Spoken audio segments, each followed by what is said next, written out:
இனிய வணக்கங்கள், அன்பு நண்பர்களே. மீண்டும் ஒரு புத்தம் புதிய நாள் இறைமையின் வரமாக நமது தளத்தின் முதல் படிநிலையாக நேர்மறை சிந்தனைகளை நம்மிடையே விதைக்க இணைகின்றார் அன்பு தோழர் கற்பகவள்ளி அவர்களை அன்புடன் வரவேற்போம். நன்றி. அனைவருக்கும் வணக்கம். இப்பிரபஞ்ச வெளியில் நீக்கமற நிறைந்திருக்கும் பரம்பொருளே, உம்மை வணங்குகின்றோம். உந்தன் அளப்பரிய அன்பால் எங்களுக்கு கிடைத்திட்ட பெற்றோர்கள்,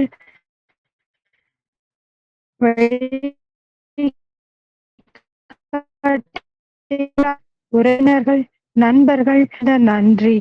உந்தன் அபரிமிதமான படைப்பால் இப்பூ உலகு உந்தன் எழில் நிறைந்த இயற்கையாலும், நிறை வளங்களாலும், நீடித்த நலங்களாலும், ஆகச்சிறந்த நேர்மறை எண்ணங்களாலும் இவ்வுன்னத உலகிலும் எங்கள் உயிர் துடிப்புள்ள உள்ளங்களிலும் நீக்கமற நிறைந்துள்ளது.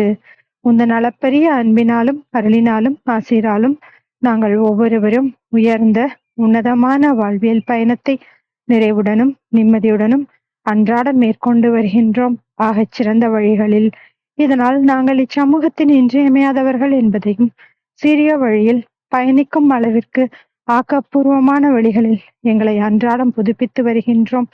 உந்தன் ஒப்பற்ற வழி நடத்துதலுடன் சிறுதுளி பெருவெள்ளமாகும் என்பதைப் போல் நாங்களும் சிறுக சிறுக சாதனை துளிகளை கோர்த்து வருங்கால சரித்திரத்தை ஆக்கப்பூர்வமான முன்னெடுப்புகளால் அலங்கரிக்கும் வரம் தாரும். அனைவருக்கும் நன்றி, அனைத்திற்கும் நன்றி, ஆண்டவனுக்கும் நன்றி. நன்றிங்க அன்பு தோழர். நமது நிகழ்வின் அடுத்த படிநிலையாக நாம் ஒரு நிமிட தியானத்திற்குள் பயணிக்க இருக்கின்றோம். கண்களை மெலிதாக மூடிக்கொள்வோம், கரங்களை கோர்த்துக் கொள்வோம். இப்பிரபஞ்ச பெருவழியில் உள்ள இறைமைக்கு மனதார நன்றி பகிர கிடைத்த மற்றும் ஒரு அற்புதமான நன்னாள் இது. இப்பொழுது நாம் உச்சரிக்க இருக்கும் ஒவ்வொரு வார்த்தைகளுடன் நன்றி உணர்வினையும் கலந்து இறைமைக்கு சமர்ப்பிப்போம் அன்பின் காணிக்கையாய். இன்றெடுத்து அன்றாடம் அமுதூட்டி அன்பாகவும் கருணையாகவும் மாறிப்போன அன்பு தாய்க்கு மனம் நிறைந்த நன்றி. ஒவ்வொரு நாளையும் ஒவ்வொரு பொழுதையும் தமது உழைப்பாலும் தியாகத்தாலும் குடும்பத்தை நிறைத்து அறிவாகவும் ஆற்றலாகவும் மாறிப்போன அன்பு தந்தைக்கு மனம் நிறைந்த நன்றி. பரிசுத்தமான இயற்கையை பரிசளித்து சென்ற நம் முன்னோர்கள் ஒவ்வொருவருக்கும் மனம் நிறைந்த நன்றி.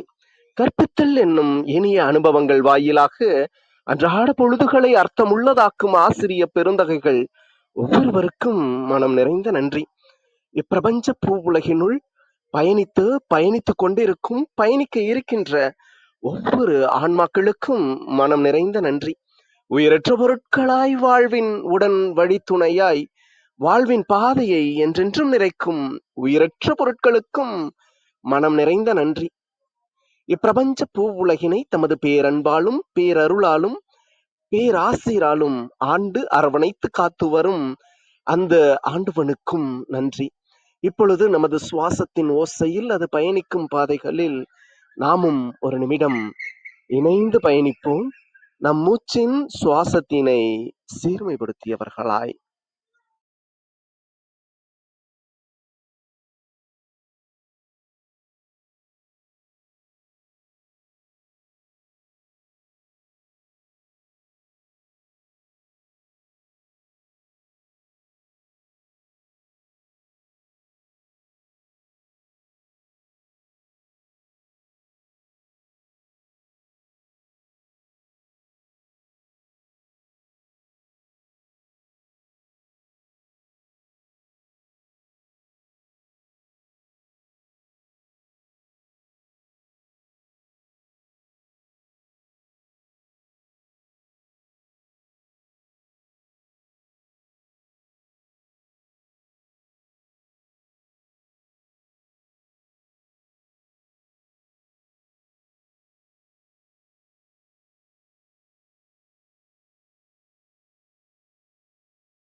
இப்பிரபஞ்ச பெருவழியில் நீக்கமற நிறைந்திருக்கும் முடிவில்லா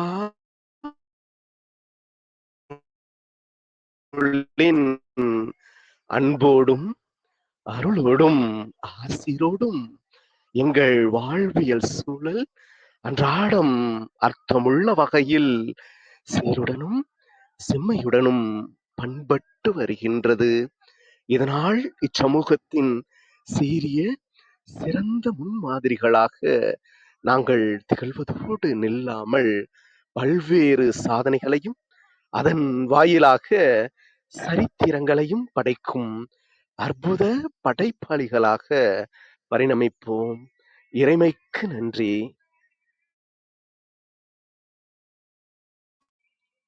இனிய வணக்கங்கள் அன்பு நண்பர்களே. மீண்டும் ஒரு புத்தம் புதிய நன்னாள் இறைமையின் வரமாக நமது தளத்தின் 582வது நாள் நிகழ்விற்கு உங்கள் ஒவ்வொருவரையும் அன்புடன் வரவேற்பதில் பெருமகிழ்வு கொள்கின்றோம் நாங்கள். இந்த நாள் உங்களுக்கு ஆக சிறந்த நன்னாளாக அமைந்திடவும், நீங்கள் அடியெடுத்து வைக்கும் ஒவ்வொரு முயற்சிகளும் உங்களுக்கு ஆக சிறந்த வெற்றிகளை பரிசளிக்கவும் அன்பின் வாழ்த்துக்களை பகிர்ந்து கொள்வதில் பெருமகிழ்வு கொள்கின்றோம் நாங்கள். அன்பிற்கினிய நண்பர்களே, இந்த வாரம் முழுக்க நாம் நற்பண்பு என்ற ஒரு அற்புதமான தொகுப்பின் கீழ் நமது சிந்தனைகளை செழுமைப்படுத்தி வருகின்றோம். இந்த நற்பண்பு தொகுப்பில் இன்று நம்மை சுற்றிலும் முட்டாள்கள் சரவுண்டட் பை இடியட்ஸ் என்ற புத்தகத்தின் சாராம்சத்தினை நம்மிடையே வழங்க இணைந்திருக்கின்றார் அன்பு சகோதரர் அசோக் மணி அவர்கள். எப்பொழுதுமே செழுமையான கருத்துக்களை தன்னகத்தே நிறைத்துள்ள அன்பு சகோதரர் அவர்கள் அதை மிகவும் எளிய முறையில் அனைவருக்கும் புரியும் வண்ணம் தாம் பயிலக்கூடிய ஒவ்வொரு புத்தகங்களையும் மாதந்தோறும் நமக்கு அன்பு பரிசாக வழங்கி வருபவர்.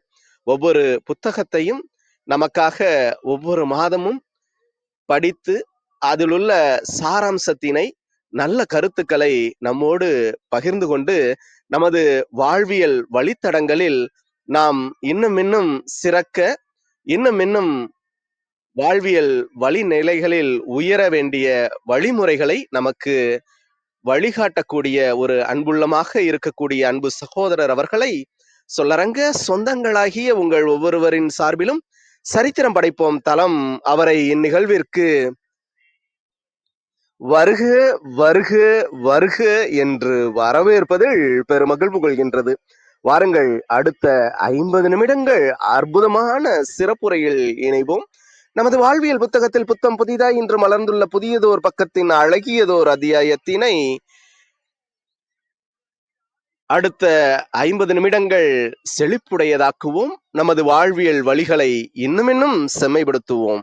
நன்றி.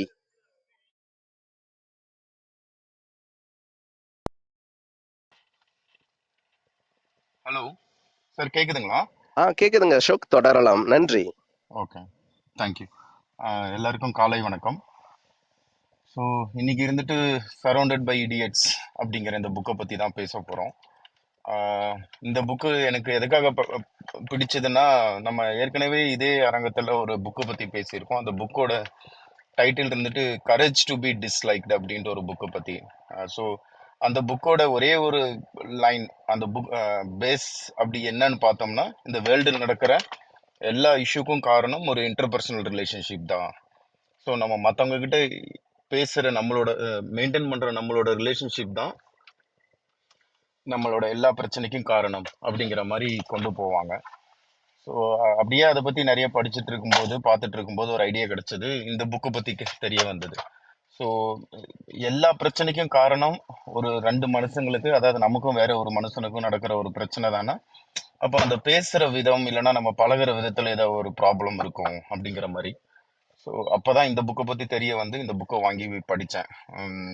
இன்ஃபேக்ட் இந்த புக்கோட கான்செப்ட் இருந்துட்டு ஒரு 15 வருஷத்துக்கு முன்னாடி நான் ஒரு கம்பெனியில் ஒர்க் பண்ணும்போது எனக்கு ஒரு ட்ரைனிங்காக கொடுத்துருந்தாங்க. ஸோ அப்போ அதுவும் ஞாபகம் வந்தது. அன்னைக்கு இருந்துட்டு இந்த அளவுக்கு ஒரு ஓப்பன் மைண்டடாக இல்லாமல் இதை புரிஞ்சிக்கணுன்ட்டு ஒரு இன்ட்ரெஸ்ட் இல்லை. ஸோ கொஞ்சம் இந்த வயசாக காலம் ஆக கொஞ்சம் இந்த மெச்சூரிட்டி வரும்னும் போது சரி இதில் ஒரு இன்ட்ரெஸ்ட் வந்தப்போ எடுத்து படித்தேன். ரொம்ப இன்ட்ரெஸ்டிங்காக இருந்தது. ஸோ இந்த புக் எழுதின ஆத்தரோட பேர் யாருன்னு பார்த்தோம்னா தாமஸ் எரிக்சன் அப்படின்னு சொல்லிட்டு. இவர் எப்படி இந்த புக்கு, இந்த முன்னுரைன்னு சொல்லுவோம்ல, அது எப்படி ஆரம்பிக்கிறாருன்னா, ஸோ இவர் இருந்த ஊரில் ஒரு வில்லேஜில் ஸோ எல்லாருக்குமே ஏகப்பட்ட ப்ராப்ளம் இருந்தது எல்லாரோடவும். பட் அவங்க அப்பா மட்டும் ரொம்ப மதிக்கத்தக்கவரா இருந்தாராம் அவரை சுத்தி இருக்கிற எல்லா ஆளுங்களோடும். அப்ப இது அவருக்கு ரொம்ப ஒரு ஒரு குரியாசிட்டி டெவலப் ஆகி அவர்கிட்ட கேட்டிருக்காங்க. இவர் போய் கேட்டிருக்காரு, எப்படி உங்களால மட்டும் எல்லாரோடும் இவ்வளவு நல்லா பேச முடியும் அப்படின்னு சொல்லிட்டு. அப்போ அவங்க அப்பா சொன்னது என்னன்னா, நான் எல்லாரையும் புரிஞ்சுப்பேன். முதல்ல பேசுறதுக்கு முன்னாடி நான் அவங்க எல்லாரையும் புரிஞ்சுக்கணும்ட்டு ஆசைப்பட்டு அதுக்கு தகுந்த மாதிரி தான் அந்த அந்த கேரக்டர் நான் பேசுவேன் அப்படிங்கிற மாதிரி சொல்லியிருக்காரு. ஸோ அப்படி கூட முடியுமா அப்படின்ட்டு இவருக்கு ஒரு ஷாக் ஆயிருக்கு. அதுக்கப்புறம் இவர் அந்த ரிசர்ச் எல்லாம் பண்ணப்ப என்னன்னா, டிஸ்க் மெத்தட் அப்படின்ட்டு ஒரு மெத்தட் இருந்திருக்கு. ஸோ அந்த மெத்தடை டெவலப் பண்ண ஒரு கம்பெனியோட பேரு டிடிஐ ஆர்கனைசேஷன் சொல்லிட்டு, இவர் போய் அந்த கம்பெனியோட டைப் பண்ணி இந்த புக்கை எழுதியிருக்காரு. ஸோ அவங்க அப்பா அப்படி இருந்ததுனாலே என்னமோ தெரியல, இவர் 20 இயர்ஸ் இந்த பிஹேவியரல் தெரப்பி இல்லைன்னா இந்த பிஹேவியரல் ஸ்டைலு இதெல்லாம் லேர்ன் பண்றதுல அவ்வளோ ஒரு இன்ட்ரெஸ்ட் காட்டியிருக்காரு. சார் நான் கேட்குறேன்னா?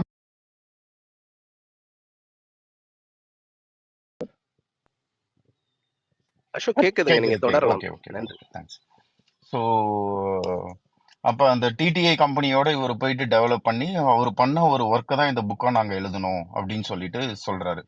ஸோ பேசிக்கலி இந்த புக்கு அவர் சொல்ல வர பாயிண்ட், அதாவது அவர் ஏன் இந்த புக்கு எழுதினாரு அப்படின்னு சொல்ல வர பாயிண்ட் என்னன்னா, நம்ம மெனி டைம் நம்மளை சுற்றி இருக்க எல்லாருமே பார்த்தோம்னா நம்ம கண்ணுக்கு அவங்க ஒரு முட்டாளா தான் தெரியுவாங்க. நம்ம யாரை முட்டாள்னு சொல்லுவோம்?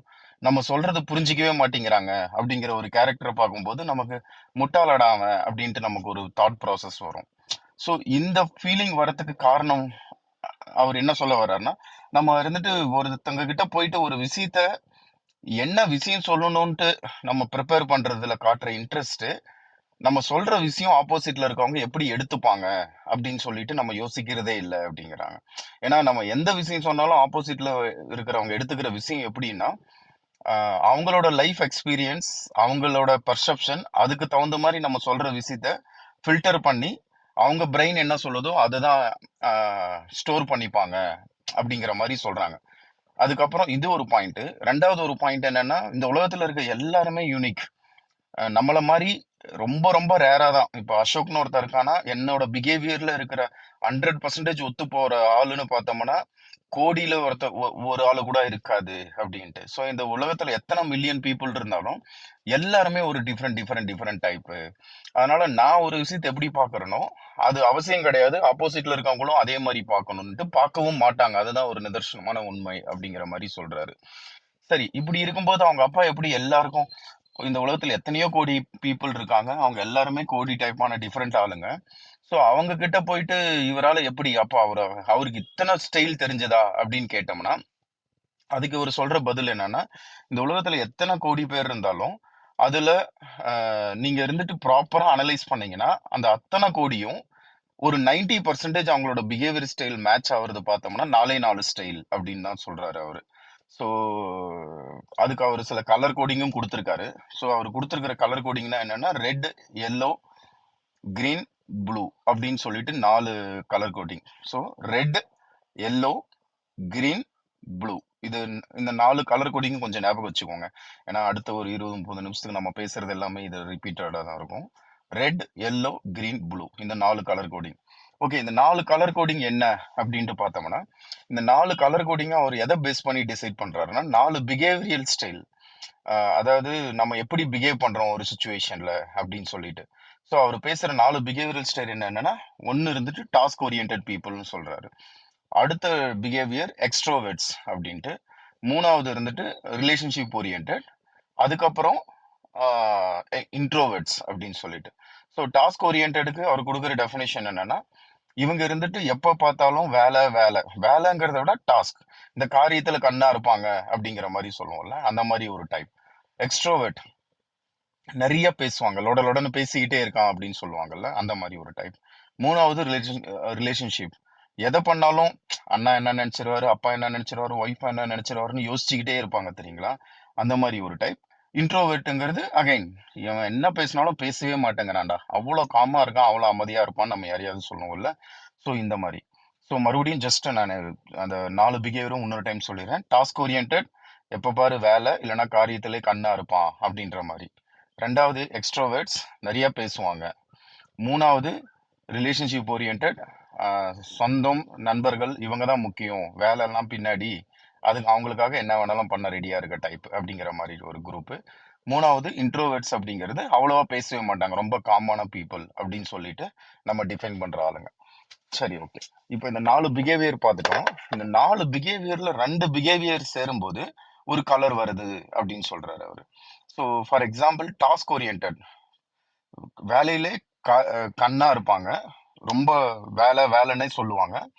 அவங்க நிறைய பேசினா ஒரு எக்ஸ்ட்ராவர்ட்டா இருந்தா அங்க ஃபார்ம் ஆகுற கலர் தான் ரெட் கலர் அப்படின்னு சொல்றாரு அவரு. ஸோ நிறைய பேசுவாங்க, பட் வேலையை விட ரிலேஷன்ஷிப்காக இம்பார்ட்டன்ஸ் கொடுத்தாங்கன்னா அங்க ஃபார்ம் ஆகுற கலர் தான் எல்லோ கலர். எல்லாமே ஒரு காம்பினேஷன். அதாவது இந்த 4 பிஹேவியர்ல 2 பிஹேவியர் சேரும்போது ஒரு ஃபார்ம் ஆகுது. டாஸ்க் பிளஸ் எக்ஸ்ட்ரோவர்ட், வேலை பிளஸ் நிறைய பேசுறவங்க ரெட்டு, நிறைய பேசுறவங்க அப்புறம் ரிலேஷன்ஷிப் தான் முக்கியம்னு நினைக்கிறவங்க எல்லோ, ரிலேஷன்ஷிப்பும் முக்கியம் பட் எனக்கு நான் நிறைய யாருக்கிட்டையும் பேச மாட்டேன் அப்படின்னு நினைக்கிறவங்க கிரீன், எனக்கு நான் நிறையவும் பேச மாட்டேன் பட் எனக்கு இருந்துட்டு வேலை தான் இம்பார்ட்டன்ட் அப்படின்னு நினைக்கிறவங்க ப்ளூ. இதுதான் இந்த 3 கலரோட பேசிக் டெஃபினேஷன்ஸ் அப்படின்னு சொல்லிட்டு இந்த புக்கை ஆரம்பிப்பார் அவர். ஸோ இதுக்கு ஒன்று நிறைய கதைகள்லாம் பின்னாடி வரும். டிடிஏல என்ன சொன்னாங்க, டிடிஏயோட இப்போ கரண்ட் சிஇஓ, அவர் பேர் மறந்துட்டேன், அவங்க அப்பா இறந்துட்டாரு, அவர் எப்படி இந்த ஆர்கனைசேஷன் ஆரம்பிச்சாருன்ட்டு அந்த ரிசர்ச் எல்லாமே நிறைய சொல்லியிருப்பாங்க. இது பூரா பேசிக்கலி அந்த இடத்துல அவங்க சொல்றது இந்த 4 கலர் எப்படி ஃபார்ம் ஆகுது 4 பிஹேவியரை வச்சு அப்படின்ட்டு. இந்த 4 கலர் எப்படி ஃபார்ம் ஆகுதுன்னு அவரு நமக்கு எக்ஸ்பிளைன் பண்ணதுமே அவர் பேசுறது ஒரு ஒரு கலருக்கும் ஒரு ஒரு டைப் இருக்கு. ஸோ அது அவரு அங்க சொல்ல வர விஷயம். ஸோ ஃபர்ஸ்ட் இருந்துட்டு இந்த 4 பிஹேவியரும் எப்படி இருக்கும் அப்படின்னு சொல்லிட்டு ஒரு ஓவராலா அப்படின்னு சொல்றாங்க. ஸோ ஃபர்ஸ்ட் ரெட் கலர்ல இருந்து ஆரம்பிக்கிறாரு. ஸோ ரெட் கலர் நான் ஏற்கனவே சொன்ன மாதிரி வேலையும் நிறைய பேசுவாங்க அப்படிங்கிற மாதிரி. ஸோ இவங்கெல்லாம் பார்த்தோம்னா மேக்சிமம் ஒரு கம்பெனியில ஒரு லீடர் மாதிரி பொசிஷன்ல இருப்பாங்க. ஏன்னா இவங்களோட ஃபர்ஸ்ட் இம்பார்ட்டன்ட் இது என்னன்னா டாஸ்க். ஸோ எந்த ஒரு கார்பரேட்டுக்கும் அந்த வேலை வேலைன்னு சுத்துறவங்கள ரொம்ப பிடிக்கும். ஸோ இவங்களோட பிஹேவியர்லாம் எப்படி இருக்கும்னா, இவங்க இருந்துட்டு ரிலேஷன்ஷிப்க்குலாம் பெருசா ஒன்றும் இம்பார்ட்டன்ஸ் கொடுக்க மாட்டாங்க. இவங்க கிட்ட நம்ம வேலையை தவிர வேற எது பேசினாலும் பேசிட்டு இருக்கும்போது அப்படியே கட் பண்ணி விட்டுருவாங்க. ஸோ எனக்கு என்ன வேணாலும் இருக்கட்டும்பா, எனக்கு இந்த வேலையை பண்ணிடு. சார் இந்த மாதிரி எனக்கு வீட்டில் அம்மாவுக்கு உடம்பு சரியில்லை, ஹாஸ்பிட்டலுக்கு கூப்பிட்டு போயிட்டு வரணும், இந்த வேலையை முடிச்சுட்டு பண்ணிடு.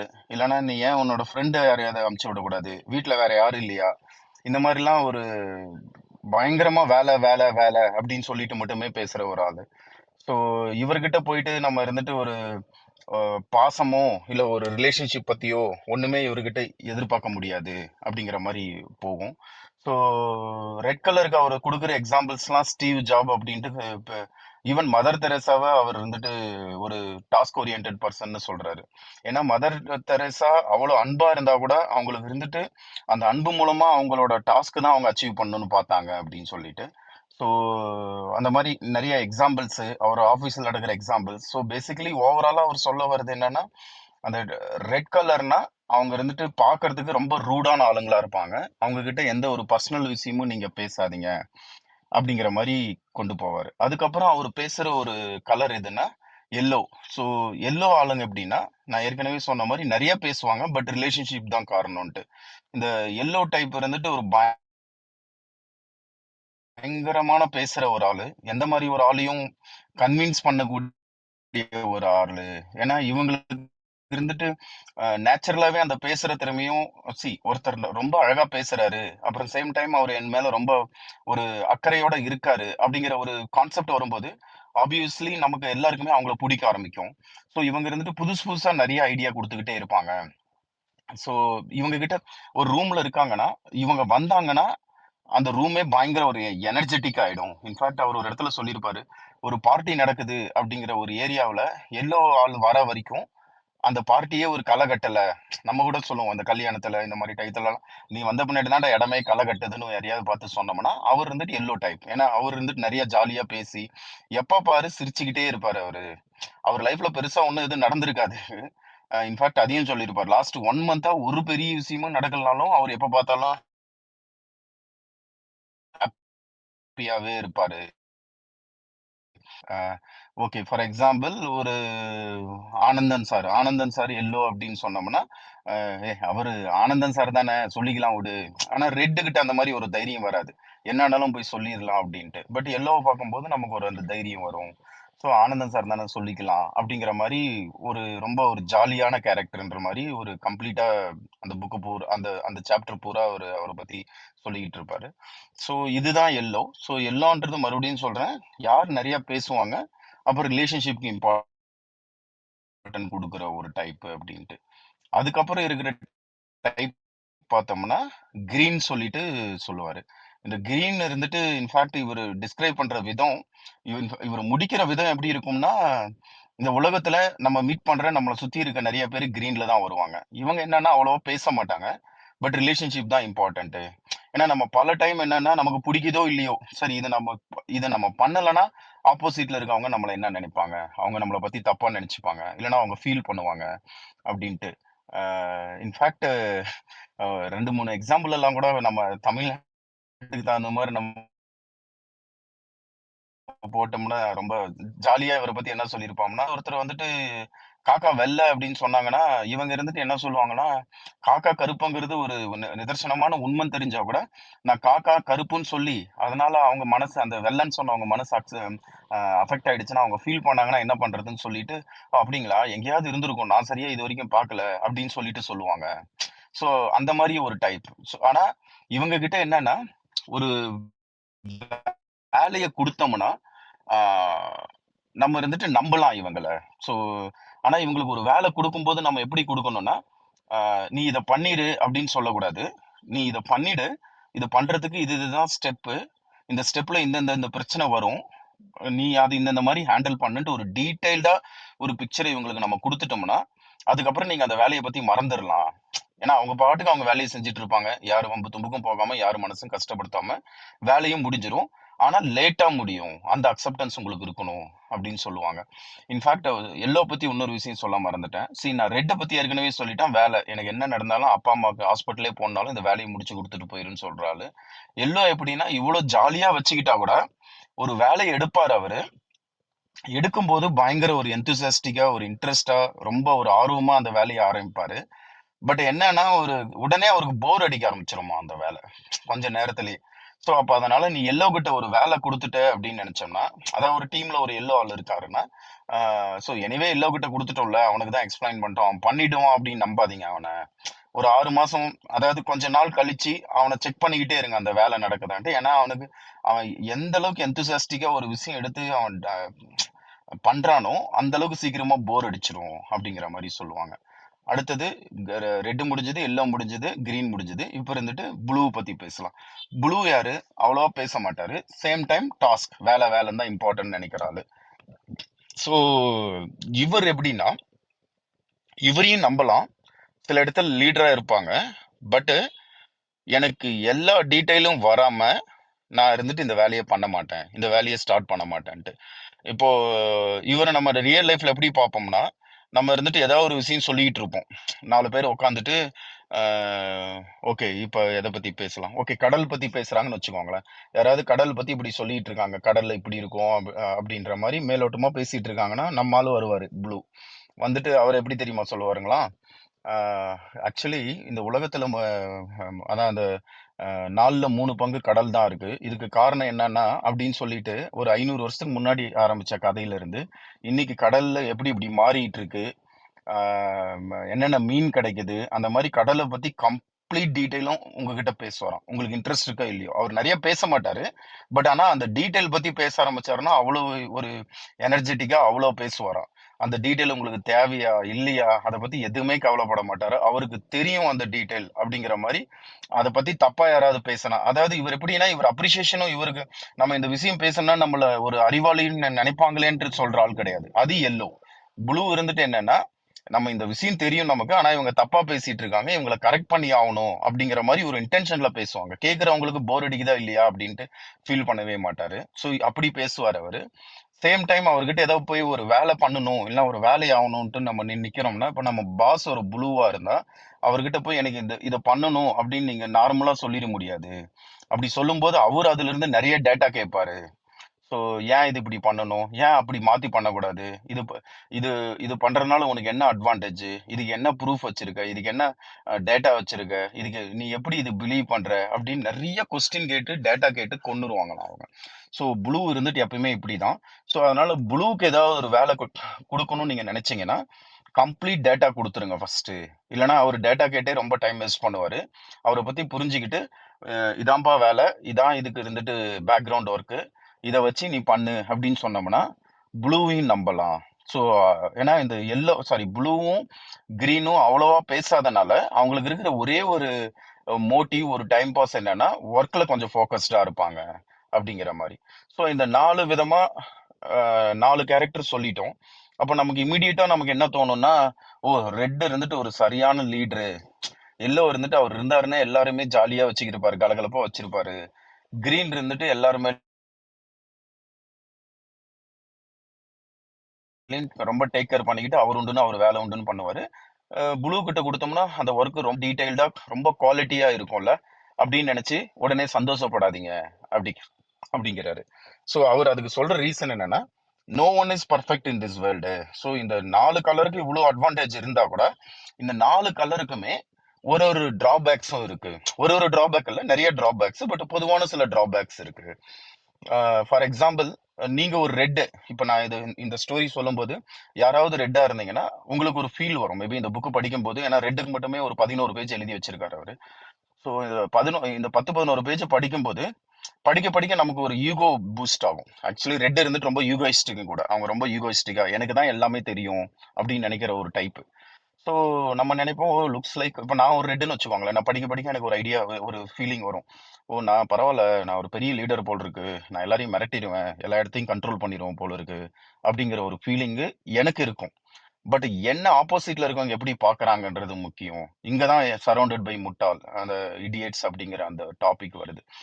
ஸோ நான் இருந்துட்டு என்னை பத்தி நான் ஒரு ரெட்டா எப்படி நினைச்சிட்டு இருக்கேன், நான் பயங்கரமா கண்ட்ரோல் பண்றேன், நான் நல்ல ரிசல்ட் ஓரியன்ட், நான் ரிசல்ட் மட்டும்தான் ஃபோக்கஸ் பண்றேன், எதுவா இருந்தாலும் எனக்கு வேலை முக்கியம், நான் யாரை பத்தியும் கவலைப்பட மாட்டேன், நான் இங்க வந்திருக்கிறது ஒரு ரிலேஷன்ஷிப் டெவலப் பண்றதுக்காக இல்ல, எனக்கு கம்பெனி சம்பளம் கொடுக்குது, அந்த ஜாப் நான் பண்றதுக்காக இல்லை, நான் பிசினஸ் பண்றேன், எனக்கு தொழில் நடக்கணும் அப்படிங்கிற ஒரு மைண்ட் செட்ல நீங்க ஒரு டெஃபினேஷன் உங்களை பத்தி வச்சிருப்பீங்க. இந்நேரத்துக்கு நீங்களே கெஸ் பண்ணியிருப்பீங்க, ஆப்போசிட்ல இருக்கவங்க இந்த மாதிரி ஆளுங்களை எப்படி பார்ப்பாங்க. அவன் லூசாடா, அவன் என்ன சொன்னாலும் கேட்க மாட்டான், அவனுக்கே எல்லாம் தெரியும் பேசுவான், அவன்கிட்ட போய் எவன்டா பேசுவான் அப்படிங்கிற ஒரு தாட் ப்ராசஸ் வருது பாத்தீங்களா. இதுதான் அந்த சரௌண்டட் பை இடியட்ஸ்ன்னு சொல்றாரு அவரு. ஸோ ரெட்டுக்கு ரெட்டு பண்றது கரெக்ட், பட் நீங்க இருந்துட்டு அவர் எப்படி பாக்குறீங்க, அதாவது நாம அந்த ரெட் கலர் எப்படி பாக்குறோம் அப்படிங்கிறது ரொம்ப ரொம்ப இம்பார்ட்டன்ட். ஸோ த நெக்ஸ்ட் அந்த செக்ஷன் எப்படி போகும்னா, ஒரு ஒரு கலரும் அவங்கள எப்படி நினைச்சிட்டு இருக்காங்க, பட் ஆப்போசிட் காரங்க அவங்கள, அதாவது வெளியில இருந்து அவங்கள எப்படி பாக்குறாங்க, இங்கதான் அந்த இடியட்ஸ்ங்கிற ஃபீலிங் வருதுன்னு சொல்லிட்டு. ஸோ ரெட்டை பத்தி நான் சொன்ன மாதிரி, ரெட் இருந்துட்டு பெரிய கண்ட்ரோலபிள், அவரால் எல்லாமே பண்ண முடியும்னு நினைச்சிட்டு இருக்காரு, ரொம்ப பர்ஃபெக்ட் அப்படின்ட்டு. பட் வெளியில இருந்து பாக்குறவங்க, அவன் ஒரு லூசு, அவனை அப்ரோச்சே பண்ண முடியாது, அவங்ககிட்டலாம் போய் பேசவே முடியாது, அவன் என்ன சொன்னாலும் கேட்க மாட்டான், எதை சொன்னாலும் கத்திக்கிட்டு இருப்பான் அப்படிங்கிற மாதிரி அந்த 2 ஆப்போசிட் தாட் வரும். இப்போ எல்லோ மாதிரி ஆளுங்க, இதுல யாராவது கேட்டுட்டு இருக்கவங்க எல்லோ இருந்தாங்கன்னா அவங்க என்ன நினைச்சிட்டு இருப்பாங்க, நான் இருந்துட்டு எல்லாரையும் ஜாலியா வச்சிட்டு இருக்கேன்ப்பா, நான் பேசுற விதம் எல்லாருக்கும் பிடிச்சிருக்கு, நான் பேசும்போது என்னை சுத்தி 10 பேர் உட்காந்துட்டு கேட்டுட்டு இருக்காங்க, நான் நல்ல கதை சொல்றேன் போல இருக்கு, அதனால எல்லாருக்குமே என்ன பிடிக்கும் அப்படின்ட்டு எல்லோ நினைச்சிட்டு இருப்பாங்க. பட் இருந்துட்டு ஆப்போசிட்ல இருக்கவங்க என்ன நினைச்சிட்டு இருப்பாங்கன்னா அவரை பத்தி, ஏ அவன் என்னடா லூசாடா, பேசிக்கிட்டே இருக்கான்டா, அவன் நம்மள பேசவே விட மாட்டேங்கிறான், அவனுக்கு தான் எல்லாம் தெரியுன்ற மாதிரி எல்லாத்தையும் பேசிட்டு இருக்கிறான், அட்லீஸ்ட் நமக்கு ஒரு சான்ஸ் கொடுக்கணும்ல, அவன் சொல்றது தப்பா ரைட்டான்ட்டு ஒரு சான்ஸ் கொடுக்குறான், அதுக்கு நான் ஏதாவது ஒரு பதில் சொன்னேன்னா டக்குன்ட்டு அதுல இருந்து இன்னொரு கதையை ஆரம்பிச்சிடுறான், அவனை பத்தியே பேசிட்டு இருக்கான், அவனுக்கு என்ன தெரியுமா நினைப்பு, அவன் ஒரு பயங்கரமான என்டர்டைனர்னு நினைப்படா, ஆனா அவன்கிட்ட ஒரு 10 நிமிஷம் உட்கார முடியல, ஏன்னா அவன் பேசுறது மொத்தமா அவனை பத்தியும் அவனோட அச்சீவ்மெண்ட் பத்தியுமே பேசிட்டு இருக்கான், எனக்கு ஆப்போசிட்ல உட்காந்துருக்கேன், எனக்கு இது தேவையா இல்லையான்னு கூட அவனுக்கு ஒரு ஃபீலிங்கும் இல்லை அப்படிங்கிற மாதிரி அவனை ஒரு லூசு மாதிரி பாக்குறோம் அப்படின்ட்டு. Green next. கிரீனை பத்தி என்ன நினைச்சிட்டு இருக்காங்கன்னா, see, நான் ரொம்ப ஒரு கேரிங்கான பர்சன், நான் யாரு வம்பு தும்புக்கும் போக மாட்டேன், நான் மத்தவங்களுக்காக ஓடி ஓடி ஹெல்ப் பண்றேன், அவங்க ஹெல்ப் கேட்கறதுக்கு முன்னாடியே நான் இருந்துட்டு ஹெல்ப் பண்ணிட்டு இருக்கேன், ஸோ நான் அதனால யாருக்குமே பிரச்சனை இல்லாத ஒரு நார்மலான ஒரு பர்சன், இந்த ஏதோ ஒரு படத்துல கூட சொல்லுவாங்க, சாட்டைங்கிற படத்துல. இந்த இந்த கிரீனை பத்தி படிக்கும்போது எனக்கு அதுதான் ஞாபகம் வந்தது. இந்த மாதிரி நம்ம பாட்டுக்கு வந்தோமா வாழ்ந்தோமான்னு போயிருவோம் இருப்போம்டா அப்படின்ட்டு அப்பா இருந்துட்டு பையன்கிட்ட சொல்ற மாதிரி ஒரு டைலாக் வரும். ஸோ அந்த மாதிரி ஒரு கேரக்டர் தான் இது. பட் இந்த கிரீனை இருந்துட்டு நம்ம வெளியில இருந்து நம்ம எப்படி பார்க்கறோம் அப்படின்னோம்னா, ஸோ அவங்கள பார்த்துட்டு அகைன் இப்படிதான் அந்த தாட் ப்ராசஸ் ஆரம்பிக்கும். லூசாடா அவன், என்ன சொன்னாலும் ஒரு ஒரு எனர்ஜியே இல்லை, எப்ப பாரு உம்முன்னு உட்காந்துருக்கான், டேக் கேர் பண்றேன்ற பேர்ல உயிர் எடுக்கிறான், தேவையில்லாத என்னோட பர்சனல் விஷயத்தெல்லாம் வந்து மூக்க நுழைக்கிறான். ஸோ இவனுக்கு அறிவே கிடையாது, இவனையெல்லாம் வச்சுக்கிட்டு ஒரு வேலை பண்ண முடியாது, ஏதோ ஒரு வேலை பண்ணுன்னா பண்ண மாட்டேங்கிறான், இவனுக்கு நான் டீட்டெயிலாக பிக்சர் கொடுத்துட்டு இருக்கணும், இது பூரா கொடுத்துட்டு இருந்தா என் வேலையை எப்போ பண்றது? ஸோ அந்த கிரீனோட அந்த ஒரு கேரக்டரோட அதுக்கு ஆப்போசிட்டா தான் நம்ம வெளியில இருக்கவங்க எல்லாம் அவங்கள பார்க்குறோம் அப்படின்னுட்டு. ப்ளூ எனக்கு ரொம்ப பிடிச்ச ஒரு கேரக்டர் இவரு. ஸோ இவர் இருந்துட்டு எப்படின்னா, அதான் சொன்னேன்ல, ரொம்ப டீட்டெயில் ஓரியன்டட்னு சொல்லிட்டு. ஸோ அதான் இப்போ நீங்களே உங்களுக்கே ஒரு ஐடியா கிடைச்சிருக்கும். ஆப்போசிட் இருக்க எப்படி பார்ப்போம்? ஒரு வேலையை கொடுத்தோம்னா அந்த வேலையை பண்ணாம அதுல இருக்கிறது இதுல அது என்ன இது என்னன்னு கேட்டுக்கிட்டே டைம் வேஸ்ட் பண்ணிட்டு இருக்கான். இதெல்லாம் அவன் சொல்லி முடிக்கிறதுக்குள்ள ப்ராஜெக்டே முடிஞ்சிடும். யாராவது போய் உங்ககிட்ட சொன்னோன்னா, இல்ல உனக்கு இதெல்லாம் தெரியலங்கிறதுக்காக நீ இருந்துட்டு என்ன மட்டம் தட்டுற? நான் இந்த வேலைய பண்ணணும்னா, எனக்கு இருந்துட்டு இந்த டீட்டெயில்லாம் இருந்தா தான் பண்ணுவேன். அப்படிங்கிற மாரி அடம் பிடிக்கிறான். ஏன்னா இவங்களும் கொஞ்சம் leaders actually. Most of the time இந்த டாஸ்க் ஓரியன்டட் பீப்பிள் எல்லாமே லீடரா இருப்பாங்க. Doesn't mean that relationship oriented பீப்பிளுக்கு லீடர்ஷிப் வேண்டாம் அப்படின்ட்டு இல்ல. அதுலயும் நெறைய எக்ஸாம்பிள்ஸ் லீடர்லாம் சொல்லியிருக்காங்க. பட் நெறைய டாஸ்க் ஓரியன்டட் பீப்பிள் தான் லீடரா இருப்பாங்கன்ற மாரி. ஸோ இவங்களும் லீடர்ங்கிறதுனால நம்மளால ஓப்பனா போய் நம்மளோட கருத்த சொல்லவே முடியாது. ஸோ அதனால அவங்கள இந்த மாரி ஒரு முட்டாள் மாரி பார்ப்போம். ஒரு வேலைன்னா சிம்பிளா பண்ணிட்டு போனான்ட்டு இல்ல, தேவையில்லாத டீட்டெயில்லாம் கேட்டுட்டு டைம் வேஸ்ட் பண்ணிட்டு இருக்கான் அப்படின்னுட்டு. ஸோ இப்படிதான் இந்த பெர்செப்ஷன்ஸ் இருக்கும். நம்ம எல்லாருமே நம்ம ஒரு பர்ட்டிகுலர் கலர்ல இருக்கும்போது நம்மள பத்தி ஒரு ஃபீலிங் வச்சிருப்போம். ஆப்போசிட்ல இருக்கவங்க நம்மள இருந்துட்டு இந்த மாரி ஒரு இடியட்டா பார்க்கறாங்க அப்படிங்கன்ற மாரி சொல்றாங்க. ஓகே. ஸோ அதுக்கப்புறம் அவரு பேசுறது என்னன்னா, ம், இவங்களுக்கு எல்லாருக்குமே ஒரு ஸ்பெசிபிக் பாடி லாங்குவேஜ் இருக்கும் அப்படின்னு சொல்லிட்டு பேசுறாங்க. மேபி இப்ப இவ்வளவு சொல்லியும் நமக்கு சில பேருக்கு ஒரு ஆளை பத்தி கெஸ் பண்ண முடியல அப்படின்னு நம்ம ஃபீல் பண்ணோம்னா, ரெட் இருந்துட்டு அகைன் இது ஒரு இன்டராக்டிவ் செஷனா இருந்தா இந்த இந்த பர்ட்டிகுலர் புக் ரொம்ப நல்லா இருந்திருக்கும். பட் அது இல்லாதனால நானே சொல்றேன். ஸோ இந்த நேரத்துக்குள்ள நீங்க எல்லாருமே கெஸ் பண்ணியிருப்பீங்க ரெட்டோட பாடி லாங்குவேஜ் எப்படி இருக்கும்ட்டு. ரொம்ப கான்ஃபிடென்ட்டா இருப்பாங்க. ஸோ ஒரு குறுகிய ஒரு இதெல்லாமே அதாவது பாடி லாங்குவேஜ்னா இவர் டிஸ்கஸ்ட் 4 விதமா சொல்றாரு. ஒன்னு இருந்துட்டு போஸ்டர், 2வது கெஸ்டர், 3வது cause that is I contact, 4வது டெரிட்டரி அப்படின்னு சொல்லிட்டு. ஸோ போஸ்டருங்கிறது அவர் எப்படின்னா அவங்க எப்படி நிப்பாங்க, எப்படி நடப்பாங்கன்றது. சாரி, போஸ்டர்னா எப்படி நிப்பாங்க, எப்படி உட்காருவாங்கன்றது. கெஸ்டர்னா அவங்க பேசும்போது அவங்களோட பாடி லாங்குவேஜ் கை அசைச்சு பேசுவாங்களா, இல்ல அஹ், நடந்துகிட்டே பேசுவாங்களா இந்த பக்கம் அந்த பக்கம் அப்படிங்கிற மாதிரி கெஸ்டர். அதுக்கப்புறம் 3வது ஒரு ஐ கான்டாக்ட், அவங்க பேசும்போது அவங்களோட ஐ கான்டாக்ட் எப்படி இருக்கும். 4வது டெரிட்டரி, அதாவது ஒரு இடத்த எவ்வளவு ஆக்குபை பண்ணுவாங்க அப்படின்ட்டு. ஸோ இதுல ரெட் இருந்துட்டு பாடி லாங்குவேஜ் போஸ்டருக்கு என்ன சொல்லுவாங்கன்னா ரொம்ப கான்ஃபிடென்ட்டா இருப்பாங்க, ரொம்ப பாடி ஸ்ட்ரெயிட்டா இருக்கும் அப்படின்ற மாதிரி. உட்காரும்போது பார்த்தா கூட நிமிர்ந்து நல்லா ஒரு கான்ஃபிடென்ட்டான ஒரு ஃபீல்ல தான் உட்காருவாங்க அப்படின்னு சொல்லிட்டு. அதுக்கப்புறம் கெஸ்டர்னும் போது ரெட் இருந்துட்டு ஒரு ஆப்டிமல் ஹேண்ட் மூவ்மெண்ட் இருக்கும். பேசும்போது அவங்களோட கை அசைவெல்லாம் பார்த்தோம்னா ஒரு ஆப்டிமல் ஹேண்ட் மூவ்மெண்ட் இருக்கும். கையை கட்டிக்கிட்டு பேசவே மாட்டாங்க அப்படின்னு சொல்லிட்டு.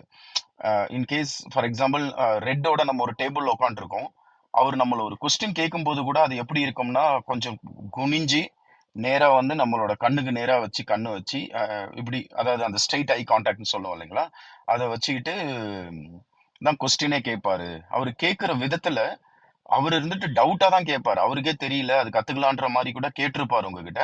பட் அவர் கேட்கிற விதத்துல என்ன ஆகும்னா, நமக்கே ஒரு பயம் வரும். இவர் நம்மள செக் பண்றாரோ! அப்படிங்கிற ஒரு ஃபீலிங் குடுப்பாரு அவரு. ஸோ அந்த மாரி ஒரு ஐ கான்டாக்ட் இருக்கும்னு சொல்லிட்டு. டெரிட்டரிங்கிறது என்னன்னா, ஆப்வியஸ்லி ரெட் இருந்துட்டு தன்னை ஒரு பெரிய லீடர் அப்படின்ட்டு நம்புற ஒரு கேரக்டர்.